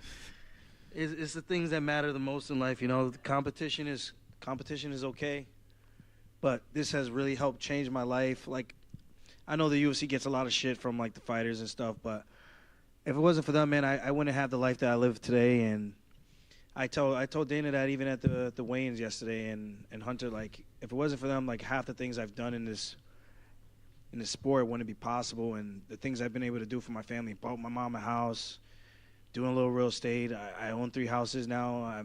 I'm set in terms of financial means. You know, this is just icing on the cake. And I took a shot. You know, trying to come back and trying to do something unthinkable and making a dream into a reality. And I fell short, but it happens, you know. So I'm super proud of everything I've done. No one can, like, I'm bulletproof, man. Like, no one can shake me mentally. No one but besides that reporter. So that's one of the things I would never get down on myself about. I've truly earned everything I've gotten, and that's the most important. And I just wish people would take other people's journeys and, like, yeah, I play the heel and everything. Like, it's all a game to me. Like, it's like I like having fun. It's a good time. You know, I'm from Long Island. We break balls. We like to just have a good laugh. But at the end of the day, chase your dreams, man, because life is short. I'm 34 now. I started this game when I was 20 years old. I thought I was going to be the next youngest champion. Next to John Jones, came up short. And what a ride it's been. And knowing that door is going to close one day, it scares me a little bit, you know? So I just try to make the most of every single opportunity I can. There we go. So there's Aljamain Sterling. Thank you. Don't cry, Aljamain. Don't cry. I mean, come on. Enough with shitting on this guy. He's going to go back to the cringe eventually. It's going to come back. But come on, man. Like, you see it right there. The dude, he was very respectful towards Sean. He's respectful towards the company. He could have seized the moment, you know. Instead, he decided to be humble. Let's move on. I'm going to get to Sean O'Malley now. But, I mean, come on. Like, what are we doing here? Like, why are we going to shit on this guy anymore? Like, it's craziness. The clown emojis. Now I'm going to keep his emoji in the chat, you know. You guys can still use it. I'm not going to, because, you know, I can't get rid of that. But, I mean, we got to let up on this dude, man. Not we. I've been fucking very nice to him lately. I've slowly gotten better. But, you know, come on. We're all human here. Sean O'Malley's the champ. We move on. All right. Now let's go to Sugar. Sugar. He was wearing his girlfriend. I made the meme already. I'm not going to say it again. All right. Here we go. Hold on. There's an alert coming through. Let me play this real quick. Super chat. What's the subscriber tattoo status and when's it stop? So I'm gonna get it.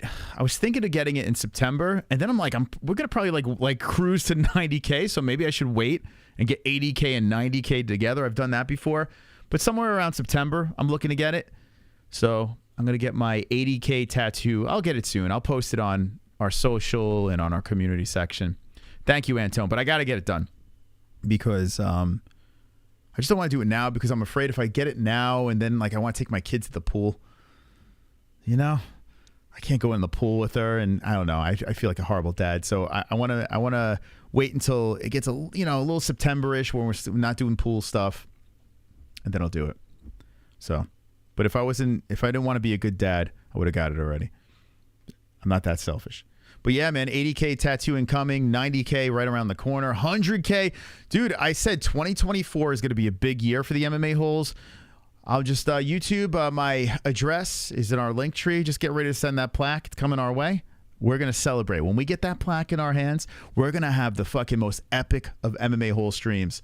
I'm taking you all along for the ride. We're all going to get MMA-Hole tattoos. It's going to be a glorious occasion. But enough of that. It's not about us. It's about Sugar. So let's talk about... Sean, earlier this week, you were saying that it kind of did feel like your story needed to see you win this title on Saturday, but you still had to go in there and beat Aljamain Sterling. You did that. I'm curious now that you have the belt in front of you, if it feels like it was meant to be or if it feels a little bit surreal. Yeah, it definitely feels surreal. Feels like I'm living I'm playing a video game and I just got cheat codes and I'm like, all right, I'm going to knock out Aljo on the second Saturday, and it's just like... When Sugar hit puberty... Like, I feel like he has the same voice. Did he ever hit it? Like, what? It's so bizarre. It really is. What did he sound like before puberty? Because it sounds like he's in the transition stage to puberty. So when did I'm curious, what does he sound like as a kid? Because he sounds like he's still, I don't know. I can't figure it out. It's crazy. You thought it would be the second? Yeah, I mean, a lot of people kept telling me that I have a weird feeling it's going to be in the second. I had that feeling. I don't know if I ever said that out loud, but I was like, I feel like it could be I feel like that fight could have kind of played out how I expected it to. Yeah, hater because I'm trying to figure out his voice. Terrible human being. I just sucked his dick before like crazy, saying how great of a striker he is and this and that. But God forbid I make fun of his voice. My main goal. Moss hates it. I can't fucking make fun of someone's voice. Oh my God, you made fun of my favorite fighter's voice. You are a hater. Bro, he talks like he's sucked in helium. Like, what do you, how, I don't understand. My job is to react. I hear something weird, I say it. Like, I don't understand. It doesn't make any sense. If Aljamain Sterling, I was sucking Aljo's dick. He starts crying. I start playing the piano. Like, what the hell? I can't win. I make fun of Aljo. Nah, forget about that.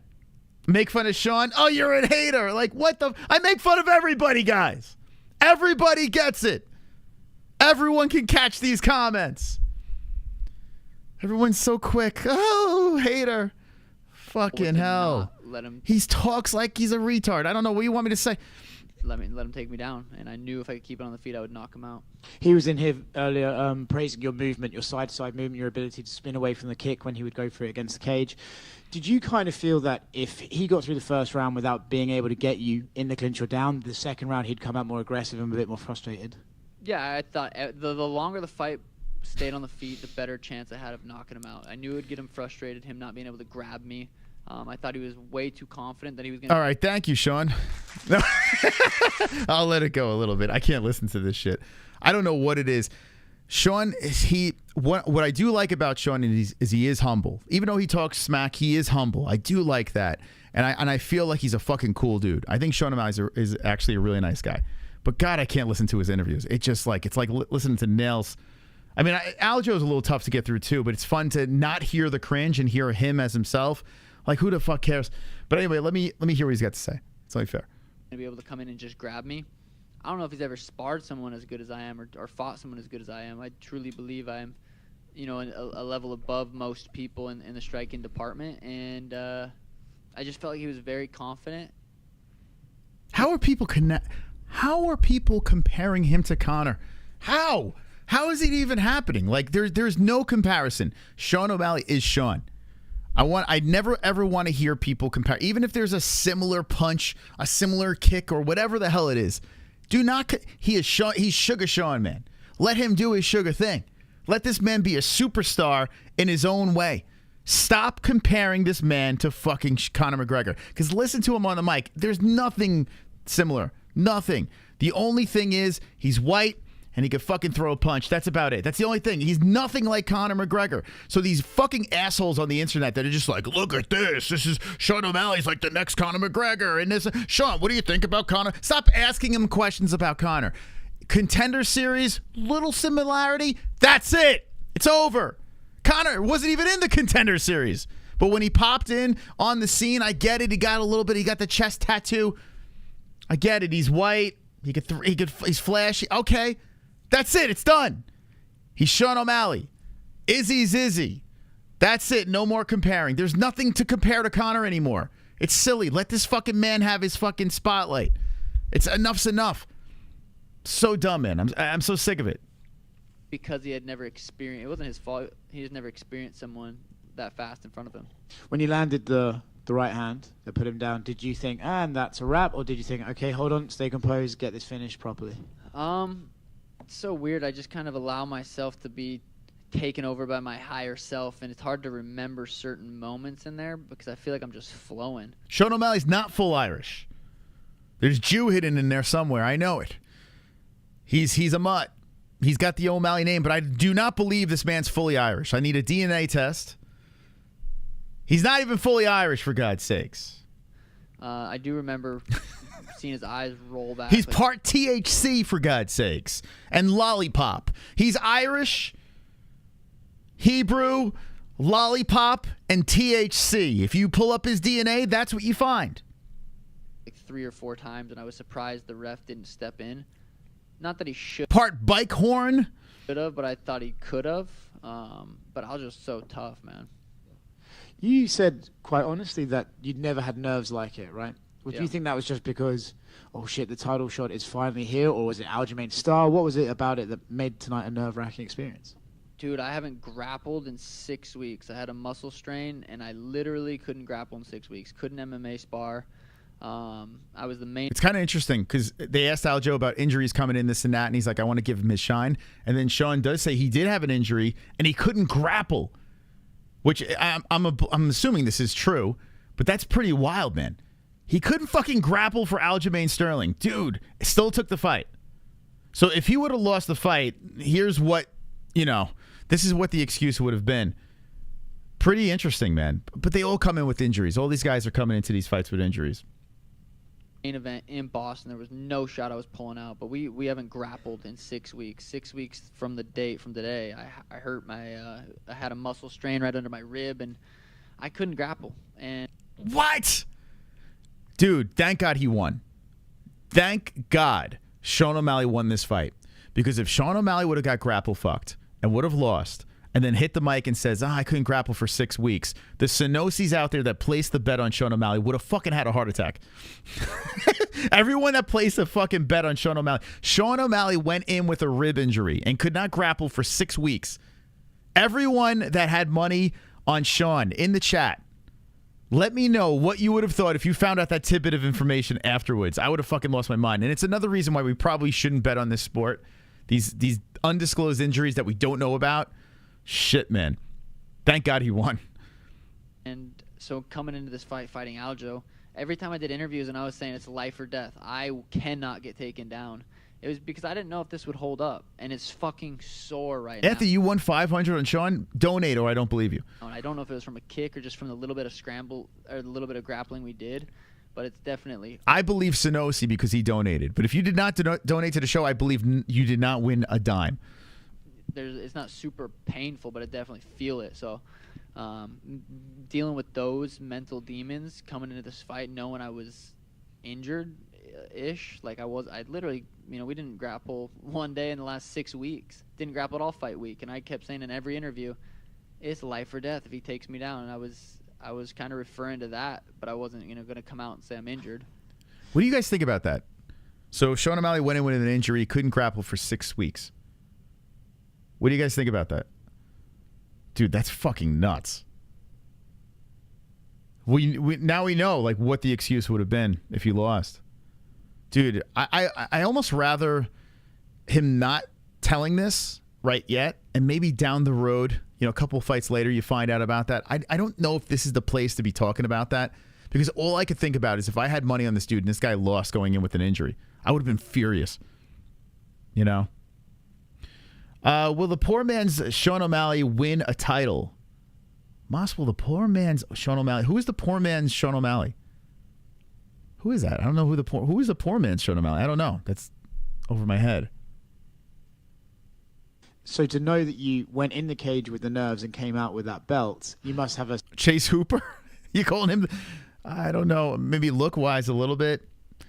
No, because he's gonna lose to Jordan Levitt. sort of sense of I can pretty much do anything if I really put my mind to it. Yeah, crazy sense of relief that it's just like, holy shit, I got through that. I didn't get taken down, and it's like I knew the odds. I knew I was capable of it 100%. I've had really good, you know, sparring days before that where I was really good at not getting taken down. So I knew I was capable of it.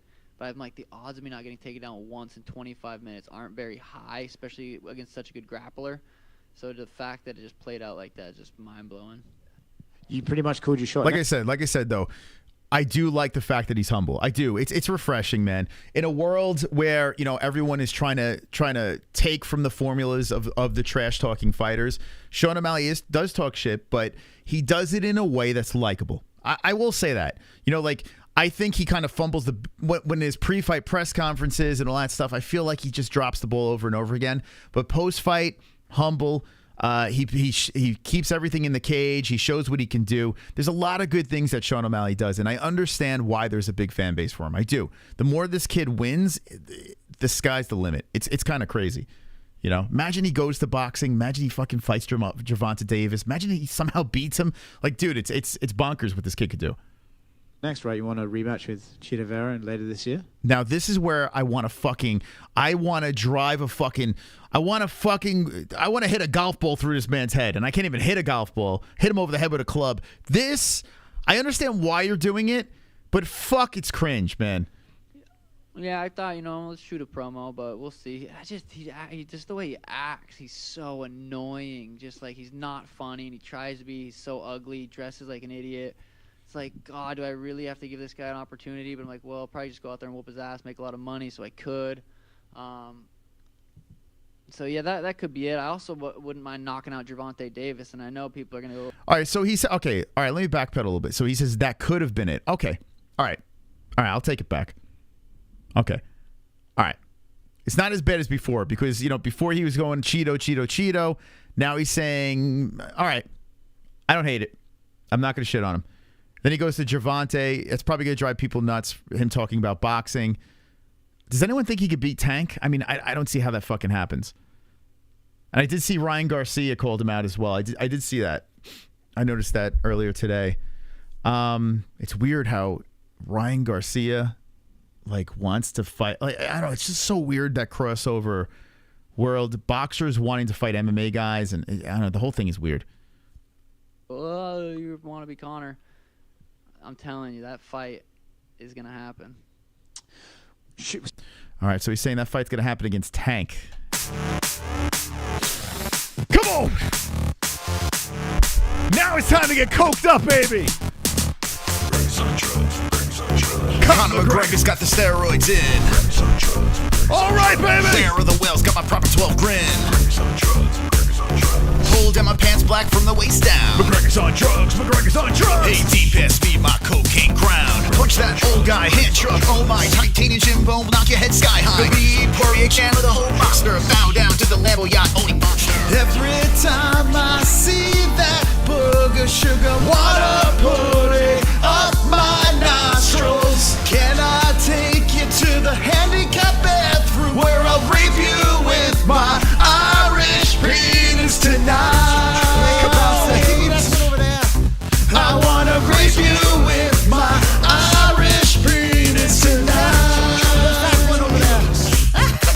I wanna rape you with my Irish penis tonight. Yes, let's go! Sean O'Malley is the type of guy to make an excuse after winning a championship. WTF, bro. Happy anniversary, Moz.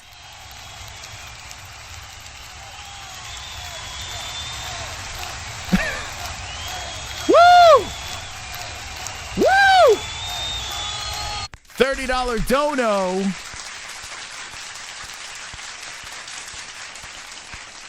Anytime you feel the stream is getting, you know, a little, down and just too calm, too quiet. Bang! The $30 dono comes in. Everyone goes crazy. The chat starts dancing. It gets nuts.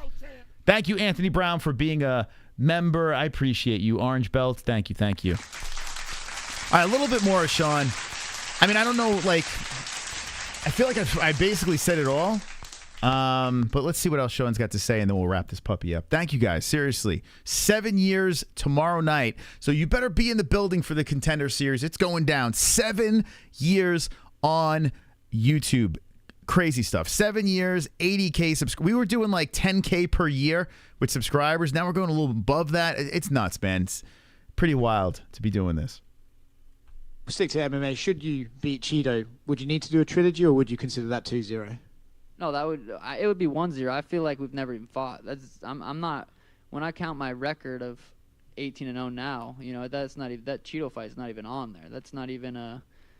It's nothing. The Sugar State Athletic Commission completely cleared that of everything. And thank you. All right, thank you, Sean. Okay. I want to ask this. I can't listen to him anymore. I'm sorry. I love the way it's weird, man. He's one of the most exciting fighters in the cage. Probably the most exciting bantamweight out there. He's the champ. We're in a good. The UFC's in a good place right now with him as the bantamweight champ. I just got to be honest with you. I cannot listen to an interview. I can. Maybe if I interview him, maybe I could get this guy to be interesting. I have no idea. But I have yet to hear one interesting Sean O'Malley interview. It's never happened. Sean, nut up. Come on the MMA-Holes. We literally are neighbors. Like, it's not even a question. We are neighbors, Sean O'Malley. And on social media, you should tag at the MMA-Holes, at Sean O'Malley, and fucking let's make this happen. Let's get the collaborating going. Sean. We've had Aljamain Sterling, the former bantamweight champ, on the show. We've had John Jones, for God's sakes, on the show. We've had some of the greatest MMA fighters in all time. Why are you ducking us? Why are you ducking us, bro? If Sean O'Malley, and let me know ones in the chat if you want Sean on the show, because I guarantee I'll make him interesting. I fucking guarantee. I haven't heard one interview where this man is interesting. But I tell you what, he's interesting in the cage. He's got the 4-ounce gloves on, and he does his thing, for sure. So he lets the knuckles talk, and then everything else is just nonsense. I wish we could get a more exciting guy on the mic, but that's just not him, and I respect that. I do respect that. But, see, look, the chat wants it, Sean. Chat wants it. What are we doing here? What's going on here? I'll donate 100 if Sean comes on. All right, listen. It's inevitable. It's inevitable. I mean, we're fucking... I just show up at the gym, I guess. I have to just do that. Just pop in. But let's go. I'll make them interesting. I promise you guys. I promise you. I will make Sean interesting. But I just can't listen to an interview. I mean, how many? Has anyone in the chat ever sat through a full Sean O'Malley interview?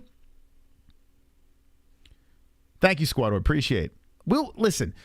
Like we do something different over here. We do it's very different. I'll donate $2 if you get Tim Welsh. I mean, I don't know. I guess I would talk to him. I don't fucking know. He doesn't seem like a bad guy. I haven't sat. Listen, and that's my biggest problem with Sean. Like, I can't get through an interview. I can't do it. How many people have? All right, let's see. Austin has. The great Yash has. I don't believe that one, Gerd, to be honest. I don't believe you. I think you're lying. I don't even know, Alan, what does that even mean? A few times, but no longer than 15 minutes. I'm excited. I guarantee I could do a solid hour with the guy, and it would be riveting. I guarantee you I could fucking get a good interview at that guy. You know? Masvidal, you like his interviews? Really? I can't sit through it. And it maybe, I don't know. I don't know what it is. I don't know why. I can't get through them. But then again, in fairness, I don't sit through much. Like, there are only a few fighters I could sit through there. I used to be able to sit through Conor's interviews. I can't even sit through his anymore. So maybe it's not just Sean O'Malley. Maybe it's me. You watch his whole Nelk pod? Yeah, that's not happening. I tried getting through the Dylan Dennis one, and I turned it off. Dude, how do you listen to the Nelk pod? Dude, it's like, it doesn't even, their interviews don't even make sense. It's just a free-for-all of nonsense. I don't know how you get through those. Who's the best, and who do you guys think, besides me, because I'm the answer, but who is... I do have an attention disorder. I do. And Jess does as well. Jess loves Izzy. She can't even sit through an Izzy interview. So we both have that problem. Who is the best interviewer right now where you're riveted? Who is the best interviewer? I'm trying to think of who's won an interviewer.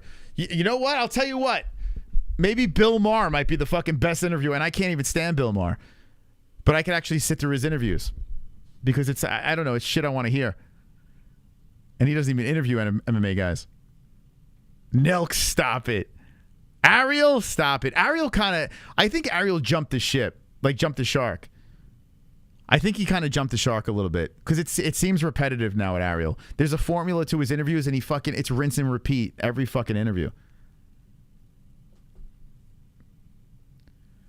Bill Maher off on Trump.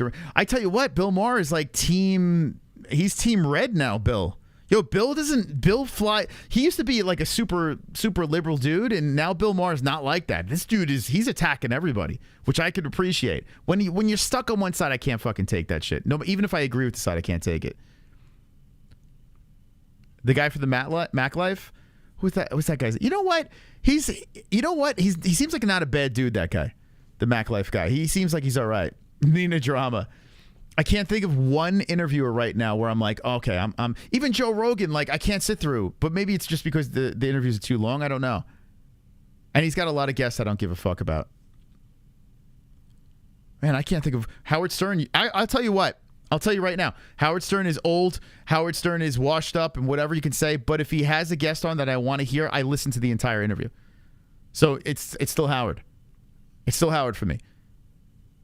Yeah, if Howard has a guest on that I want to listen, I'll listen to the whole fucking thing. He's still the best fucking interviewer out there. Say whatever you want about his political views, or I don't give a fuck about his political views. All I care about is a good interview. Larry King was hilarious because he would like forget shit in the middle of the interview. The schmo. Angel Gotti. I crashed Angel's show. She might be live now. I crashed. You guys want to raid before we go? Howard does not. Well, listen. I get why people think Howard sucks now. It's not the same as the back in the day, so I'll get that. But that's a conversation for another time. He still does a solid interview, but I don't listen to him much anymore either. So I can't. It's hard for me to defend. All right, this is what I'm going to do. I'm going to have a little fun here. Okay. I said all I had to say about this. If you just jump into the stream now, I just run it back. I basically said everything that was on my mind about UFC 292. Let's have a little fun, okay? I can't watch Jews. Okay. Well, Sean O'Malley, I think, is Jewish. I don't know. Like, I don't know. I'm just saying. I think he is. I'm going to take you guys. I'm going to roll you on over. I'm going to have a little fun. I'm going to do a nice thing here. Angel should still be live. She goes deep. And I was on her stream last night. If you want to see I got high and I jumped on. That's why I didn't do my second channel over here. But I got high and I jumped on Angel Gotti's stream last night. So if you want to run it back. Oh, she's off. She just turned it off 36 seconds ago. Oh, anyway. If you want to, what's it called? If you want to go, hold on a second. If you want to check my appearance out on Angel's last night's stream, go on over there or spam her comments, MMA-Holes. Show some love.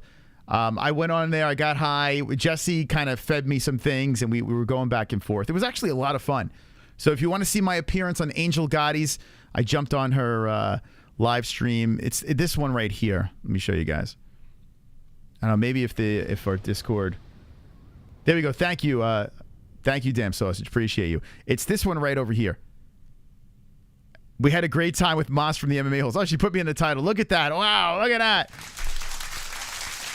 Go check out this stream right over here. Okay. We had a great time with Moss from the MMA-Holes. I want to see you guys in the comments section over there. And remember, the Sean O'Malley signed card is still up for grabs. So go back to our fight reaction on Saturday, and you still have a chance to win this. Just follow the rules. I talk about it throughout the stream, in the beginning of the stream, how to win this thing, and the vape pen as well. So you still have a chance to get this. We'll be live on a tomorrow night for our 7-year anniversary / birthday on YouTube. So let's have a party tomorrow. And that's that.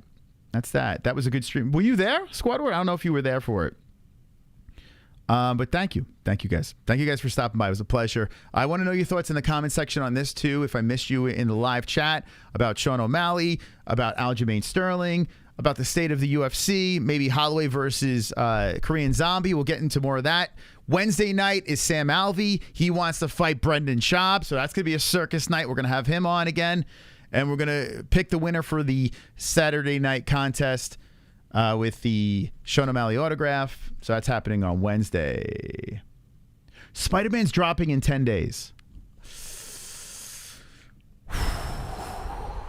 It's in 10 days? Shit, I didn't even run through the last one again. I was going to roll through. Well, I guess I'm just going to play the second game.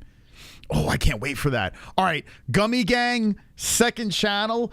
I am going to get that Spider-Man game. I'm going to get high as fuck, and I'm going to play that game on the second channel.